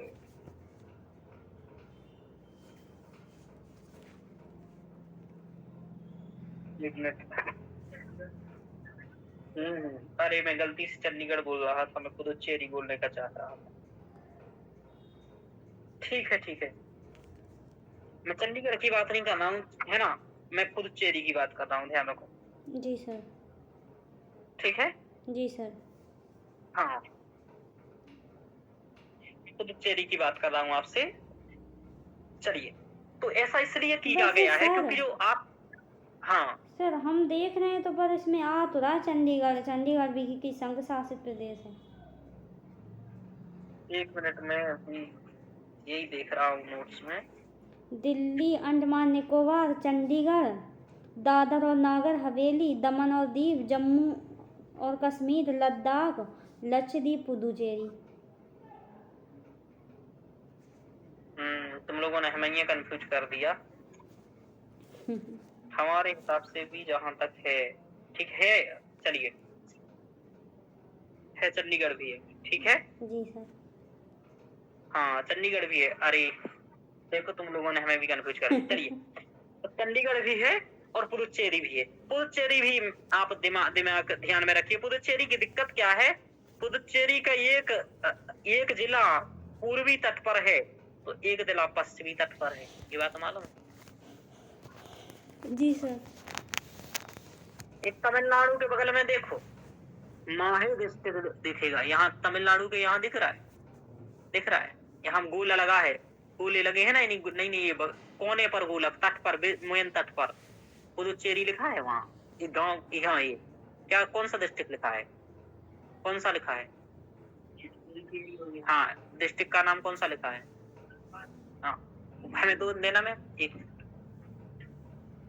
देखो ये पुडुचेरी स्वयं है, पुडुचेरी जो लिखा हुआ है, एक कराईकल, देखो ये कराईकल पुडुचेरी का एक जिला यहाँ, एक ये है और एक ये माहे जिला है पुडुचेरी का, तो एक इधर और एक इधर। यदि इसको राज्य बना देते तो इधर से इधर तक जाने में क्या होता, पूरा नप जाते, इसलिए हम लोगों संघ को तो शासित दिखाई प्रदेश है। नहीं दे रहा है। आप लोगों को दिखाई नहीं दे रहा होगा क्योंकि क्या दिक्कत है कि आप ऐसा समझ लो कि यहाँ पर एक जिला है माहे जी। और इस साइड है एक, यहाँ जिला है पुडुचेरी और यहाँ जिला है एक और, ये क्या लिखा है, कराईकल, एक और जिला है, तो 4 जिले आते हैं पुडुचेरी, ठीक है ऐसी। तो ये 4 अलग अलग हैं। अब ये क्यों एक साथ किए गए हैं, तो ये प्रशासनिक दृष्टि से एक रूपता बनी रहे, और भाई संघ का मामला है, कहीं भी कुछ कर, समझ में आ रहा, इसलिए ऐसा है। ये बात तुम लोगों को पहली बार मालूम चली?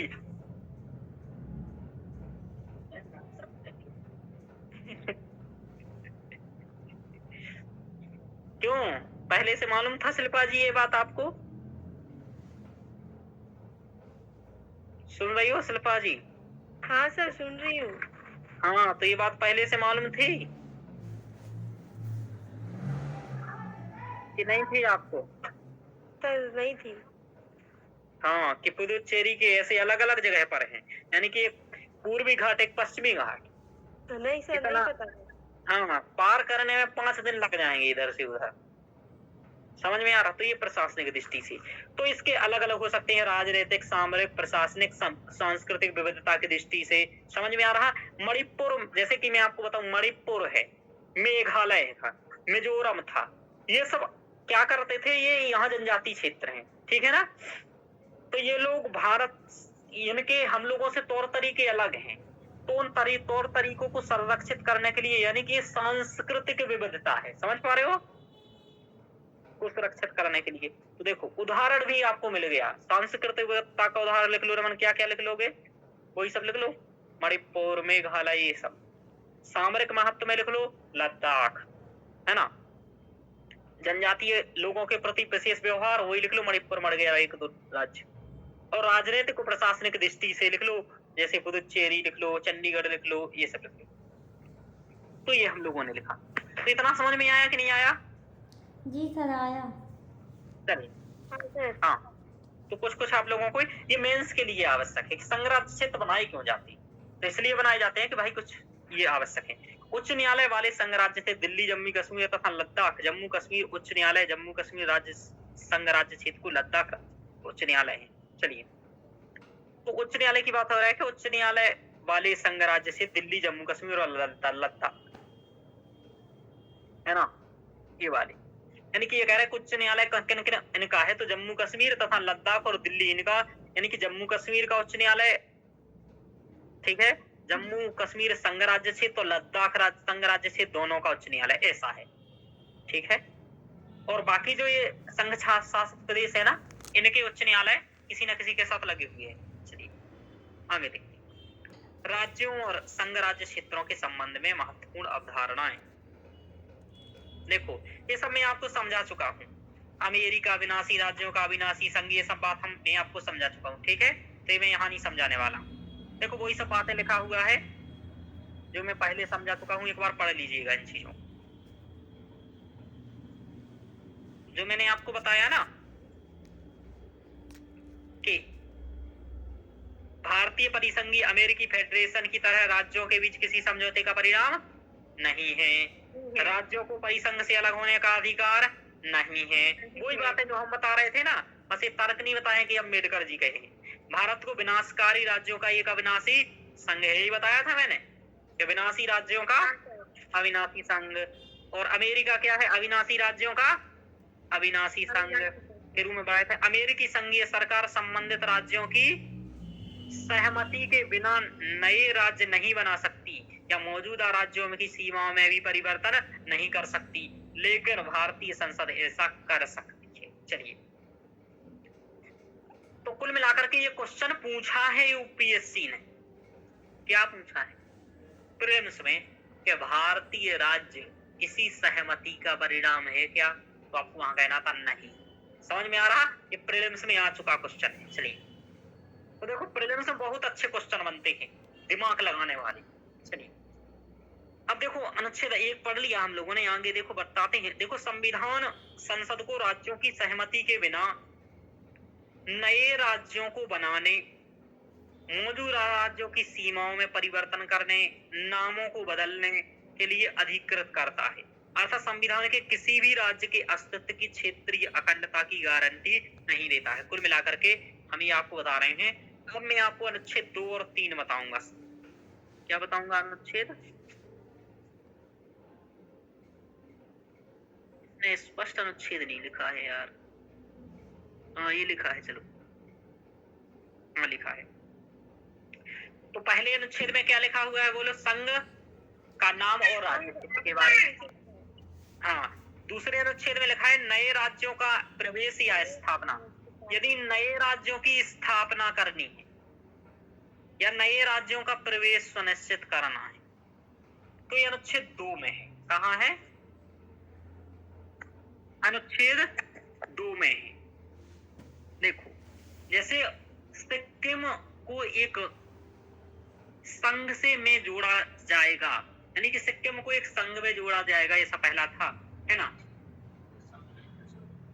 हाँ हाँ, चलो अब देखो ये वाली बात, सर अभी जोड़ा गया है क्या अनुच्छेद? ये निरसित एक तो खत्म है, अब ये कोई मतलब नहीं है इसका, ये खत्म हो गया। Okay sir. क्योंकि संघ अब ये जनमत संग्रह कराया गया था सिक्किम में, और उसके बाद सिक्किम के लोगों ने कहा मैं तो पूर्ण राज्य बना दूं। पूर्ण राज्य बनने के कुछ लाभ हैं, समझ पा रहे हो? देखो क्या होता है, हम लोग क्या कहते हैं, पहले हम लोग कहते हैं हमारे साथ तुम मिल जाओ, लद्दाख से कहेंगे साल के तुम्हें 5 करोड़ देंगे, केवल लिख लो कि हम भारत के साथ मिले हैं, 5 करोड़ देंगे साल की, ठीक है? इतना कर लिया। अब ये करने के बाद 1 साल बाद ऑफर रख देती है केंद्र सरकार कि अब ये कह दो कि हम भारत के यूटी हैं, 10 करोड़ देंगे साल में। तो पैसों के लिए कौन नहीं मरता है, समझ में आ रहा? तो कहता भारत के यूटी। अब कुछ साल बाद वो क्या करती है, 5, 6, 10 साल बाद कहती है हमारे साथ अब ये कह दो हम 20 करोड़ देंगे कि हम भारत के पूर्ण राज्य क्षेत्र है। तो ये क्या करता है, कहता है भारत के पूर्ण राज्य क्षेत्र है, तो ये भारत का क्या बन जाता है, एक हिस्सा बन जाएगा। समझ पा रहे हो? ऐसा होता है, समझ पा रहे हो? मतलब मैंने एक ऐसा कह दिया 5 करोड़ 10 करोड़ 20 करोड़, ऐसे नहीं कहते हैं वो, समझ पा रहे हो ना? कुछ होती है भाई कि हम तुम्हारे जैसे केवल अंतरराष्ट्रीय मामलों में हम लेंगे, बाकी तुम सब करोगे। समझ में आ रहा? केवल अंतरराष्ट्रीय मामले हम देखेंगे, बाकी तुम अपने देखते रहना। तुम्हें किसको क्या करना है, किसको बनाना है, कौन सी कैसे सरकार चलानी है, क्या करना है, कितना वेतन, तुम देख लेना सब।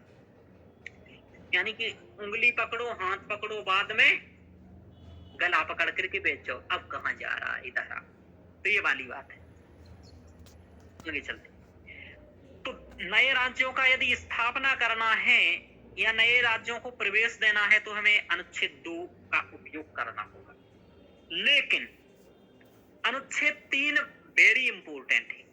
यदि नए राज्यों का निर्माण करना है तो अनुच्छेद 3 के आधार पर करना होगा, और यहां से प्रीलिम्स में क्वेश्चन बना है और फिर पूछा जाएगा। प्रीलिम्स में बहुत जगह से क्वेश्चन बनते हैं, हर एक पैराग्राफ से क्वेश्चन बन जाएगा, ध्यान रखना जहां मैं बता रहा हूं। नए राज्यों का निर्माण करना है, वर्तमान राज्यों के क्षेत्रों की या सीमाओं के नामों में परिवर्तन करना है। जैसे वर्तमान कोई राज्य है, उसकी कुछ सीमाओं में परिवर्तन करना है तो अनुच्छेद 3 के तहत संसद करेगी। समझ में आ रहा? एक बात और, यदि नए राज्यों की स्थापना करनी है, अभी और आगे बताऊंगा, चलो छोड़ो अभी बताओ। तो यदि राज्यों के नाम में परिवर्तन करना है, जैसे पहले मैसूर नाम था, किस राज्य का बोलो, किसका हो सकता है? कर्नाटक। नहीं सर, शायद सर कर्नाटक। तो पहले मैसूर नाम था कर्नाटक का, ठीक है? क्या था सर?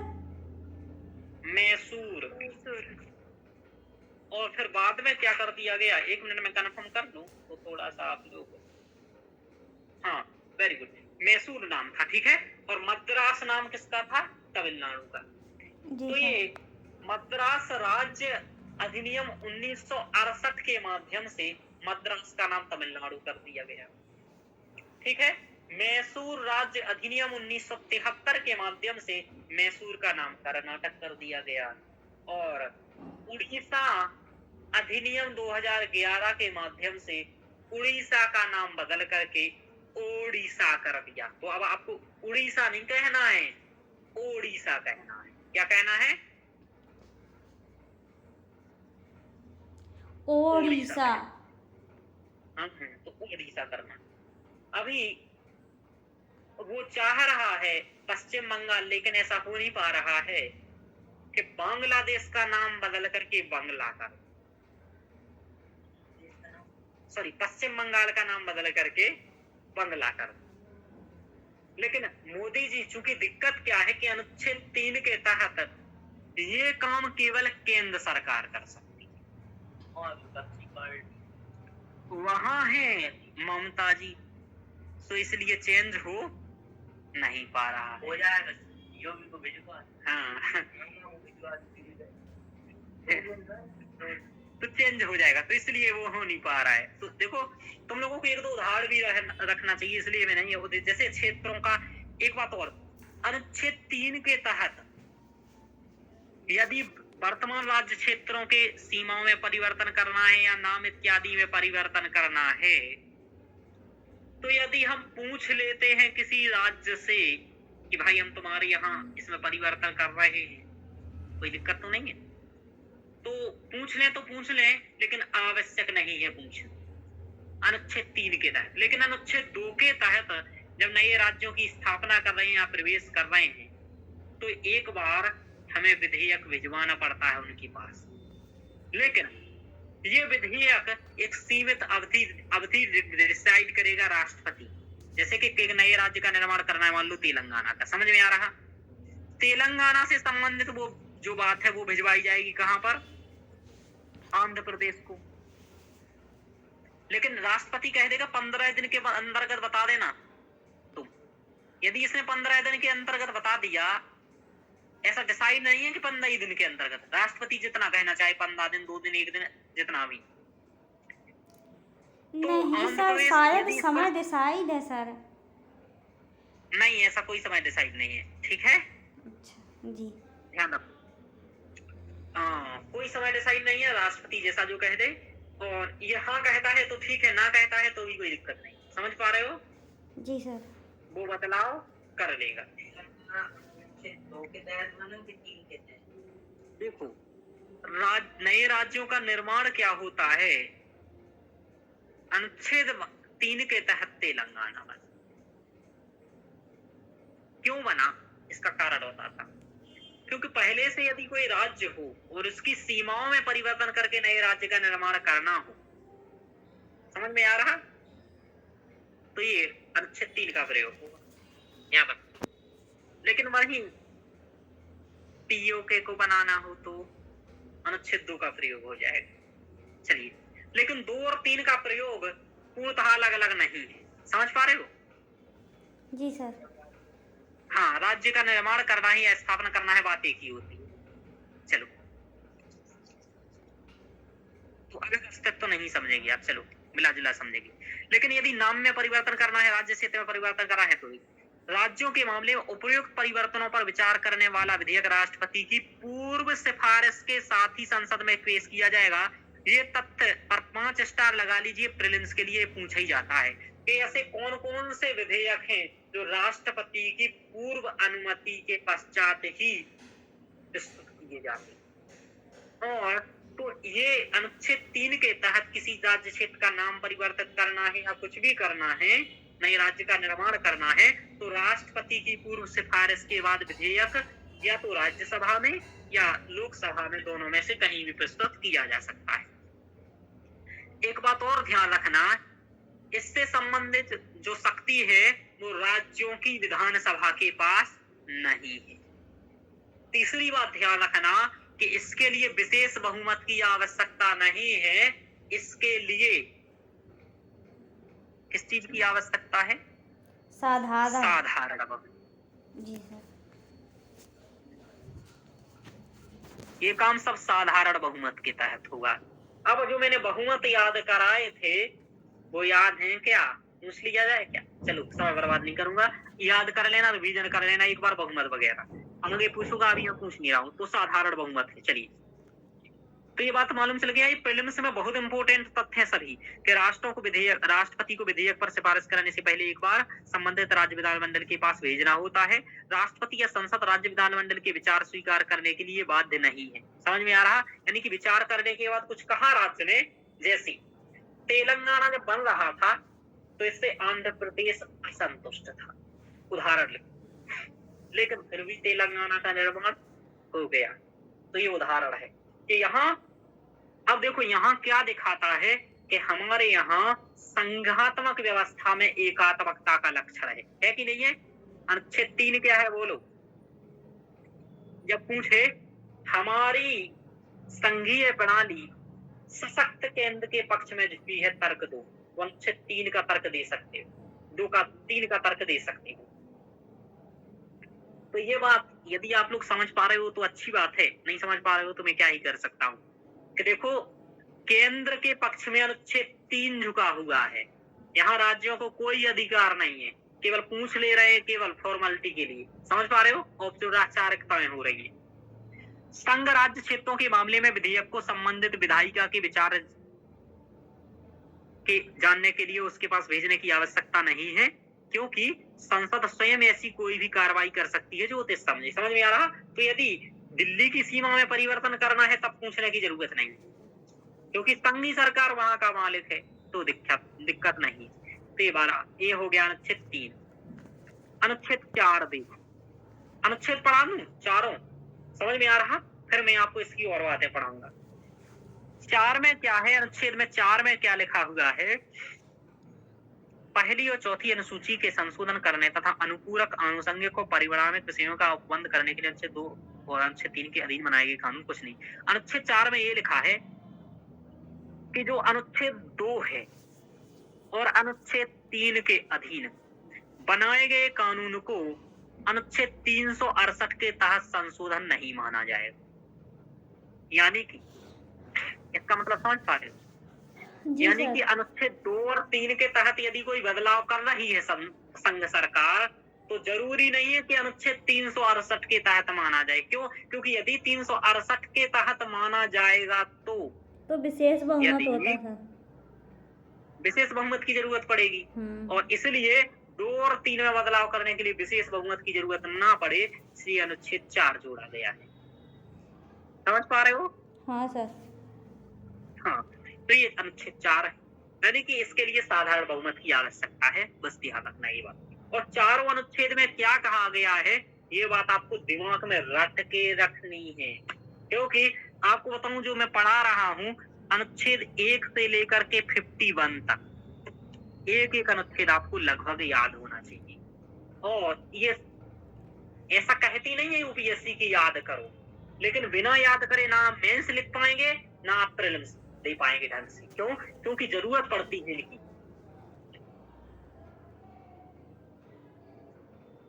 समझ में आ रहा है? डीआरएफ देख रहे हैं का क्वालिटी का, चलो क्वालिटी का, चलो तो ये तो अनुच्छेद 368 के तहत संविधान के संशोधन के रूप में नहीं माना जाएगा। तो 1 से 51 तक क्या कर लेना है, रट लेना। चलो तो चौथा बता दिया, चारों अनुच्छेद हो गए हैं, तो ये बातें आपको मालूम चल गई। अब कई सारी बातें और पढ़ लेते हैं। चलो कितना समय हुआ? 9:29, ये तो कम हुआ है, आधा घंटा और। आराम से पढ़ो, कोई दिक्कत नहीं है। हम लोग कहाँ तक पढ़ चुके थे? यहाँ तक। अब देखो मैं कुछ और बातें बताऊंगा। यानी कि अनुच्छेद तो हमने क्या बताया कि भारत किसी भी राज्य को क्या कर सकता है, अपने में मिला सकता है, कोई दिक्कत नहीं है। अब लेकिन एक बात और समझो, यदि भारत को अनुच्छेद 368 के तहत संविधान संशोधन करके ही भारतीय राज्य क्षेत्र को किसी विदेशी राज्य को सौंपा जा सकता है।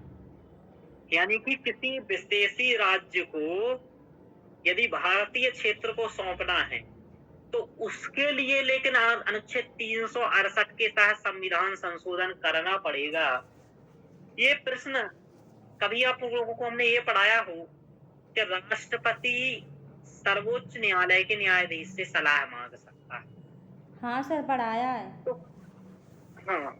तो पहली बार सलाह इसी बारे में मांगी गई। जी सर। क्या जब 1960 की बात है, ये 1960 में ये बात आई थी, तो उसी समय ये बोला गया था, राष्ट्रपति द्वारा पूछा गया था सर्वोच्च न्यायालय से कि यदि हमें किसी राज्य क्षेत्र को किसी दूसरे देश को देना है तो क्या इसमें अनुच्छेद 368 की आवश्यकता है या अनुच्छेद 3 का प्रयोग करके हम दे सकते हैं? तो सर्वोच्च न्यायालय ने कहा था कि भाई तुम्हें संशोधन की आवश्यकता पड़ेगी इस मामले में, लेकिन यदि किसी क्षेत्र को मिलाना हो, ठीक है, और अपना देना ना हो, तो मिला सकते हो। साझा में से तो 2-3 से तब कार्यपालिका के उससे मिला सकते कह दिए जितने पत्ते हमारे उतने सब। देखो इसमें क्या मनसा दिखाई दे रही है, इसमें ये मनसा दिखाई दे रही है मतलब ठीक है अपना नहीं लेंगे लेकिन दूसरे का ले जरूर लेंगे। नहीं सर, दे अच्छा। जैसे अपना क्षेत्र दे रहे हैं तो वो भी तो होगा 368 के तहत। हाँ जैसे हमने बांग्लादेश के साथ दिया तो 100वां संविधान संशोधन किया ना 2015 में जी कि सर, और बांग्लादेश अपना के कुछ हिस्सा दिया भी था। हाँ दिया था और उसका लिया, तो जब हम अपना दें और उसका लें तब तो ये सब बात ठीक है। लेकिन यदि हम क्या करें, देखो आगे आगे जस्ट आ गया, उच्चतम न्यायालय ने अपने 1969 में भारत और किसी दूसरे क्षेत्र के सीमा विवाद के निपटारे के लिए कहा कि संविधान संशोधन की जरूरत नहीं है, कार्यकारी कार्यवाही के द्वारा किया जा सकता है क्योंकि इसमें भारतीय राज्य क्षेत्र को किसी अन्य देश को सौंपना शामिल नहीं। इसका मतलब समझ रहे हो? नहीं इसी सर। बात को जब डिटेल से पढ़ोगे तो यही बात का मतलब यह है कि यदि कोई सीमा दे रहा है अपना, जी समझ पा रहे हो, जी तो ले लो लेकिन यदि सर, अपना नहीं देना आ रहा पड़े, समझ में। अरे यार कैसी बात, देखो ये है, लो हाँ इतना क्षेत्र चाइना का है, जी मान लो अक्साई चीन किसका है, चाइना का है, समझ पा रहे हो? जी लेकिन अक्साई चीन सीमा विवाद निपटाने के लिए कह रहा है चाइना कि ठीक है एक काम करो तुम ही ले लो, कोई दिक्कत नहीं है। हमारा अच्छा, हमें चाइना हृदय बोल रहा है ले परिवर्तन हो लो। गया, हाँ कि हमारा हृदय परिवर्तन हो गया है, नैतिकता जाग गई है हमारी और हमने तुम्हारा लिया था तो तुम ये वापस ले लो, बात खत्म करो। जी उसी के काट के लेते हाँ तो कहेंगे ठीक है लियो, दो बताओ लाओ, तो ले लेंगे, समझ पा रहे हो? जी। तो हाँ, संविधान संशोधन ऐसी करने बात की है। आवश्यकता नहीं है 368 के तहत, ये मतलब उच्चतम हाँ। न्यायालय ने 1969 के बाद में कहा था, 1969 में बस मतलब। अपना कुछ ना देना, क्या? अपना यदि रत्ती भर भी देना पड़े, यदि अपना भी रत्ती भर देना पड़े ना हाँ तब दिक्कत। अब देखो दिक्कत क्या हुआ इस मामले में, मैं आपको बताता हूँ समस्या कब आई। एक मिनट रुकिएगा, एक मिनट रुकिएगा, मैं आपको बताता हूँ।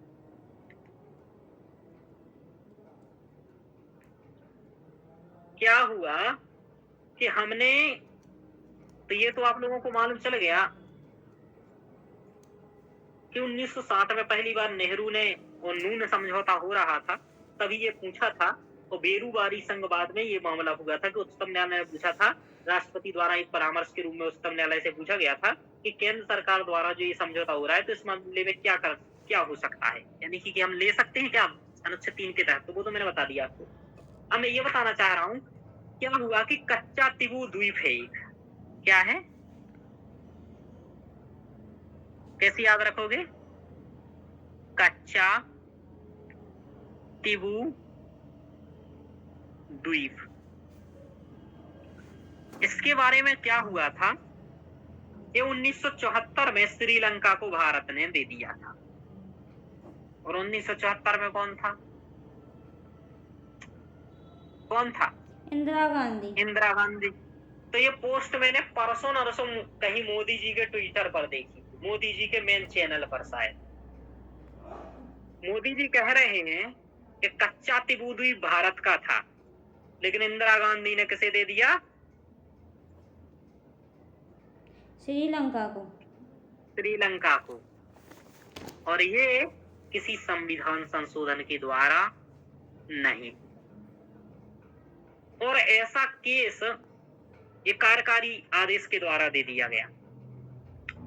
तो यहां संवैधानिक संशोधन हुआ नहीं था। 2012 में इसको उच्चतम न्यायालय में चुनौती दी गई, ठीक है, जी सर। हाँ चुनौती दी गई और ये अभिवाद लंबित है, इसलिए मोदी जी इसमें राजनीतिक लाभ लेना चाह रहे हैं।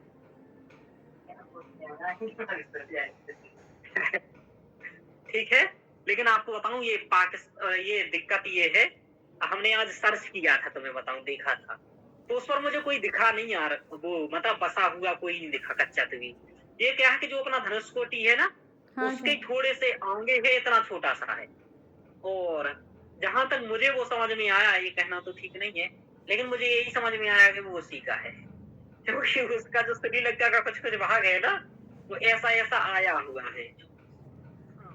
रोटी चोंच का थोड़ा आने वाला भाग है, लेकिन अपन इसके बारे में सर कुछ नहीं कह वायरल सकते। होना है क्या आपको?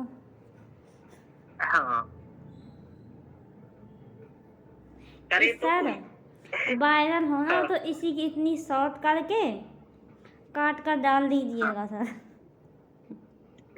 तो कच्चा द्वीप उसको दे दिया, क्योंकि ठीक है ना, तो ये दे दिया गया था। तो ये अभिवाद लंबे थे, तो ये कच्चा द्वीप अब देख लोगे, कभी आएगा चर्चा में तो तुम लोग समझ जाओगे कि कच्चा द्वीप का मतलब क्या है। तो ये समझ में आ गया तुम लोगों को कि नहीं आया? ये सब बातें नई नई मालूम चल रही रोशनी जी? जी सर। हाँ, तो अभी सर बहुत बॉडी सारा थी, है, बॉडी। थोड़ा फास्ट पढ़ाइए। अच्छा, बहुत सारा। चलो आगे चलते हैं। तो क्या हुआ कि ये सब हो गया। अब भारत का राज्य क्षेत्र मैंने आपको बता दिया, भारत संघ से भी व्यापक अभिव्यक्ति करता है क्या? भारत का राज्य क्षेत्र। तो ये सब कंसेप्ट आज मैंने आपको पढ़ा ही दिए हैं। इसमें राज्य, संघ राज्य क्षेत्र और वे राज्य क्षेत्र शामिल है जिन्हें भविष्य में किसी भी समय भारत सरकार द्वारा दबोचा जाना है, यानी कि अधिग्रहित किया जाना है। समझ में आ रहा? भारत संघ, इसमें केवल राज्य शामिल होते हैं। हाँ, तो भारत, हाँ, ये भी सही है, यूटी भी शामिल नहीं है। हाँ, जी सर। हमारा वाला कट कर दो।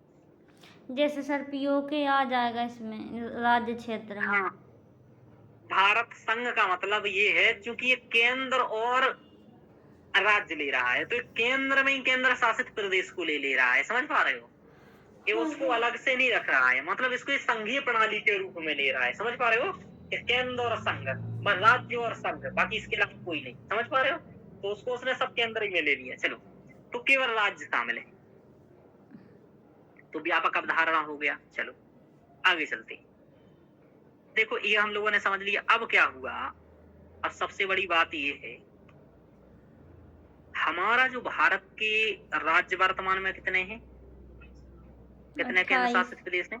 सर 28 राज्य और 8 हाँ। केंद्र शासित प्रदेश। मैं एक क्वेश्चन पूछता हूँ आपसे, शिल्पा जी बताइएगा कि भारत का पहला भाषाई आधार पर बना हुआ राज्य कौन है? सर आंध्र प्रदेश। बताओ नमन, कौन सा है? आंध्र प्रदेश। और ये क्या कह रही हैं? उड़ीसा। चलो, तो वेरी गुड। तो अरे आप सर लोगों मैं को आंध्र बताऊं, प्रदेश ही बोल रही हूँ ना सर।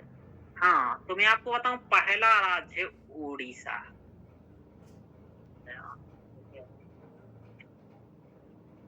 और ये बना था 1936 में। लेकिन यदि देखें कि स्वतंत्रता के उपरांत पहला भाषाई आधार पर राज्य कौन बना, तो बना है आपका आंध्र आंध्र प्रदेश। प्रदेश। सर सही बताया है शिल्पा जी ने फिर तो। सर ने यार ऐसे ही पूछा था कि पहला कौन सा है, स्वतंत्रता के बाद नहीं पूछा था। सर ने ये घुमा दिया है शिल्पा जी, आपने सही बताया था। एक बात ना, मेरा थोड़ा क्वेश्चन अलग टाइप से पूछा मैंने, ऐसा पूछ लिया ना कि फंस जाओ तुम लोग, क्योंकि मुझे पता है कि कोई ना कोई तो हो सकता है बता हो। तो मैं आप लोगों को फंसाता इसलिए हूँ, उसका कारण ये है कि एक बार मैं आपको याद हो जाए। इंटरव्यू में प्रॉब्लम ना हो सर, ये भी बात सही है सर, इंटरव्यू में फंसाएंगे सर। हाँ, कि तुम लोग ना सीधे सर। और ये कब बना? सन 1953 में। और ये क्या हुआ था कि भाषाई आधार पर राज्य बनेंगे। अब बात आया कि राज्यों को बनने का आधार क्या आया? टॉपिक्स, राज्यों के बनने का आधार। कोई राज्य क्यों राज्य बन रहा है? तो देखो, क्या भाषाई आधार पर राज्य बनना चाहिए? और भाषाई आधार पर राज्य बनना चाहिए तो क्यों बनना चाहिए? क्या लाभ है इसका या क्या हानि है? देखो, आपको बताऊं, जब शुरुआत हुई तो एक नाम मैं बताता हूं,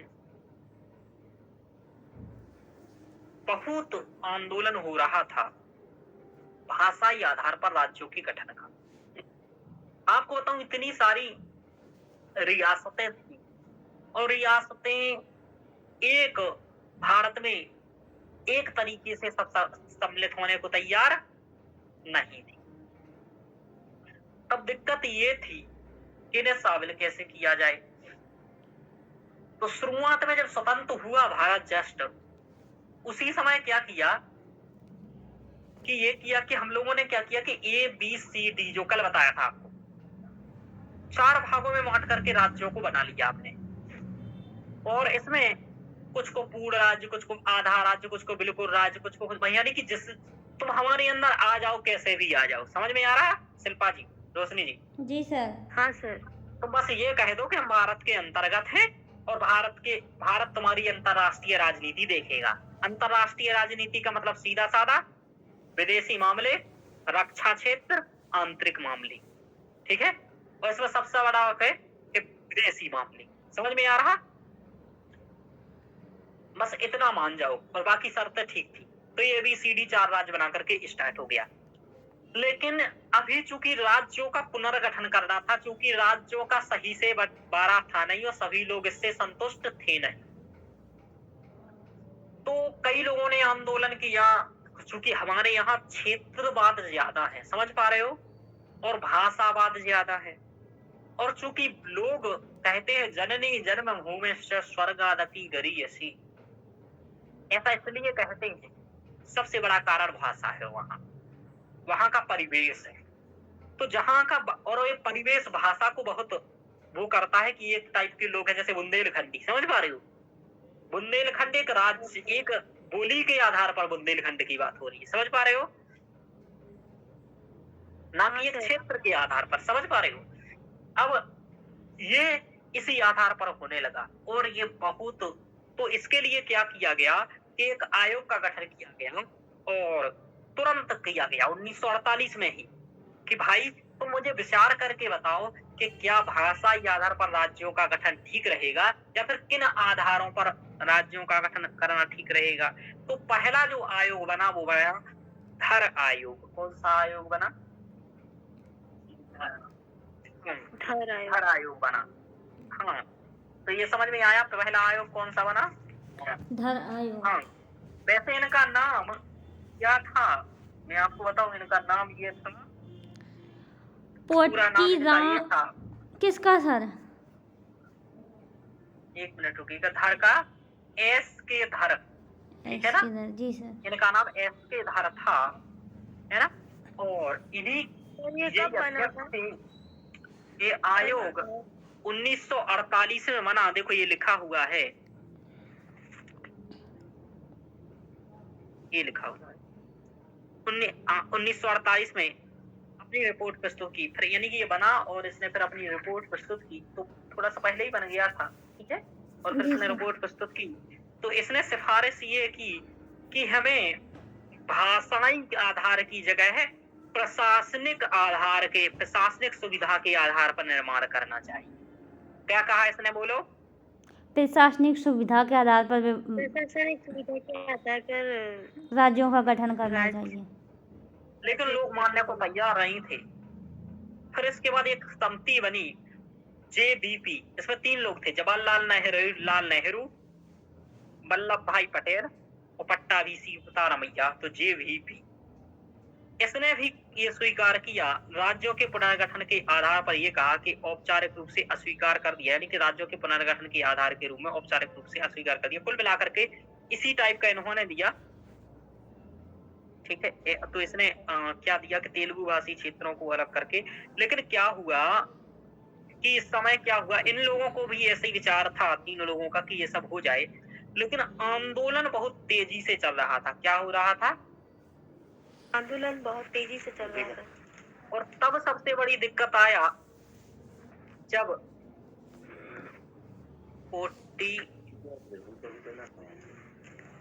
श्री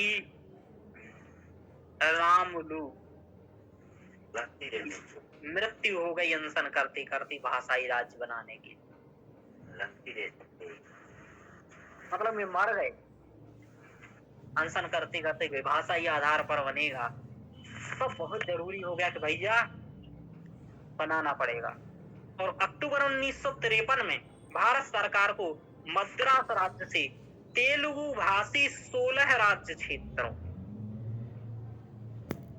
इसमें नहीं लिखा है, हम नहीं पढ़ रहे थे, मतलब ये जो को मिला करके पहला भाषाई आधार पर राज्य बना आंध्र प्रदेश।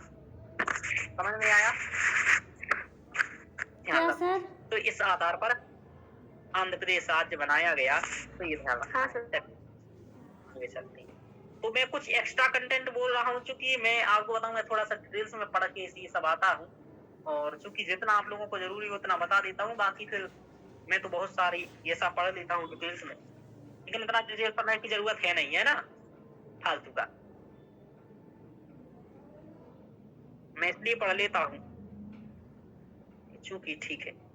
अब देखो फिर क्या हुआ, लेकिन फिर भी ये लोग नहीं माने, तो एक राज्य का गठन तो हमने मजबूरी में कर दिया, समझ में आ रहा।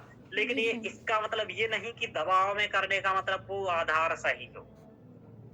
फिर एक आयोग बैठाया गया, फजल अली आयोग, और इससे कहा गया कि अब तुम बताओ कि क्या जरूरी है, किस आधार पर राज्यों का निर्माण किया जाए।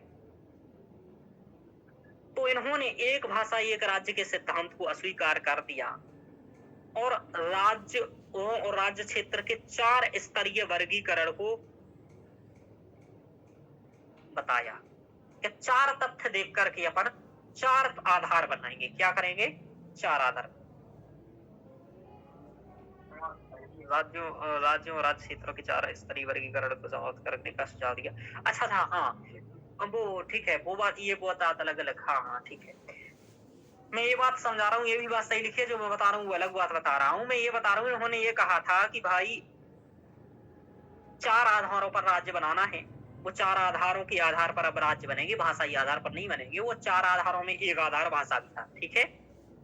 लेकिन इन्होंने एक और अपनी उसमें कहा कि सबसे पहले जो ये ABCD वाला सिस्टम है, ये वाला खत्म करना है, तो ये वाला खत्म करेंगे, और फिर जो राज्य बनाएंगे वो 4 आधारों पर बनाएंगे।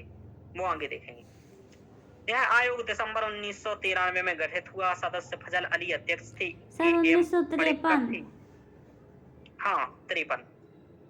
HN कुंजरू थे। आयोग ने 1955 में अपनी रिपोर्ट प्रस्तुत की, और इसी आधार पर फजल अली आयोग की सिफारिशों के आधार पर राज्य पुनर्गठन अधिनियम 1956 पारित हुआ, और 7वें संविधान संशोधन के माध्यम से जो ये ABCD था इसको खत्म कर दिया,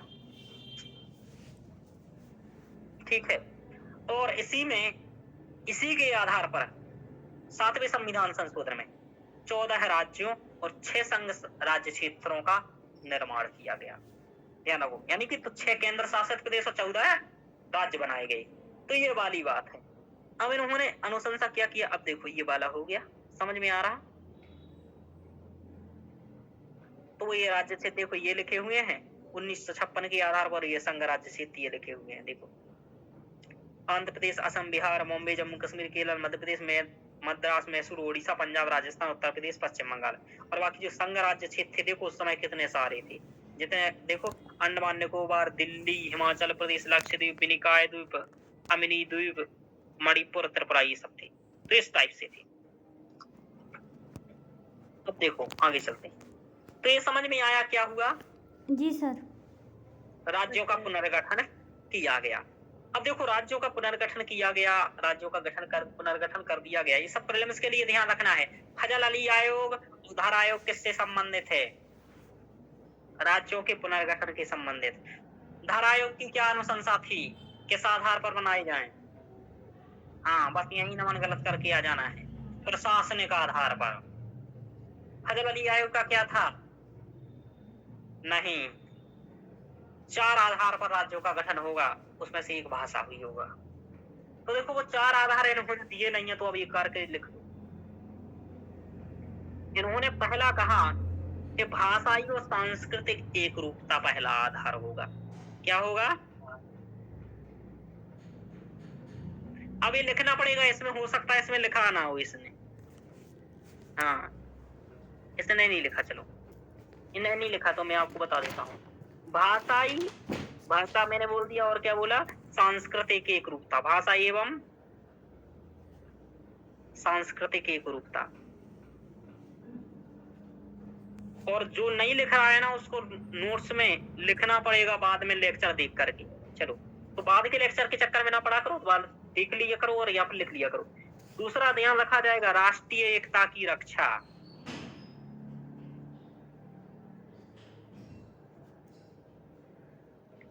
अब बात आया, सबसे बड़ी दिक्कत तो यही थी कि भाषा के आधार पर राज्य नहीं बनाने थे। दिक्कत क्या था कि क्षेत्रवाद को बढ़ावा दे रहे थे, समझ में आ रहा? उस समय यदि इन्हें भाषा के आधार पर बना देती, समझ पा रहे हो, तो कुछ दिन बाद कहती भाई मुझे अब अलग भी कर दो। यदि 4 भाषाओं वालों को एक जगह कर देंगे तो भाई चारों का अलग अलग मत रहेगा और वही एक के साथ होंगे नहीं। यदि एक को ही सब कर देते एक ही टाइप के, तो कहते हाँ यार अपनी भाषा भी एक है, अलग बोलो। इसलिए सबसे बड़ी दिक्कत क्या थी? एक रूपता की, एकता, अखंडता की, यानी कि भाषा के आधार पर राज्य न बनाने की दिक्कत क्या थी? एकता और अखंडता। लेकिन आपको बताऊं, रामचंद्र गुहा ने बाद में ये पाया और कहा अभी कि भाषाई एकरूपता के आधार पर जो राज्य बने, वो राज्य देश की अखंडता को मजबूत किए है, ना कि कमजोर किए। ये पक्ष में तर्क हो गया, एक विपक्ष में भी देना है कि उस समय क्यों भारतीय भाषाई आधार पर राज्य नहीं बना रही थी, दिक्कत क्या आ गई थी? तो दिक्कत सबसे बड़ी थी एकता अखंडता को सुरक्षित करने की। लेकिन ये तो रामचंद्र गुहा अब बोले बाद में, तब थोड़ी ना बोली। समझ में आ रहा? समझ पा रहे हो रोशनी जी? जी सर। हाँ, तो क्लियर हुआ कि एक तो भाषा एवं सांस्कृतिक रूपता को देखना है, फिर दूसरा राष्ट्रीय एकता की रक्षा बनानी है। और एकता की रक्षा बनानी है, इसका मतलब क्या करना है? सबको मिलावटी करना है थोड़ा थोड़ा। समझ पा रहे हो? जी सर। तीसरा आधार क्या था? तीसरा आधार था वित्तीय, प्रशासनिक और आर्थिक, यानी कि प्रशासनिक और आर्थिक।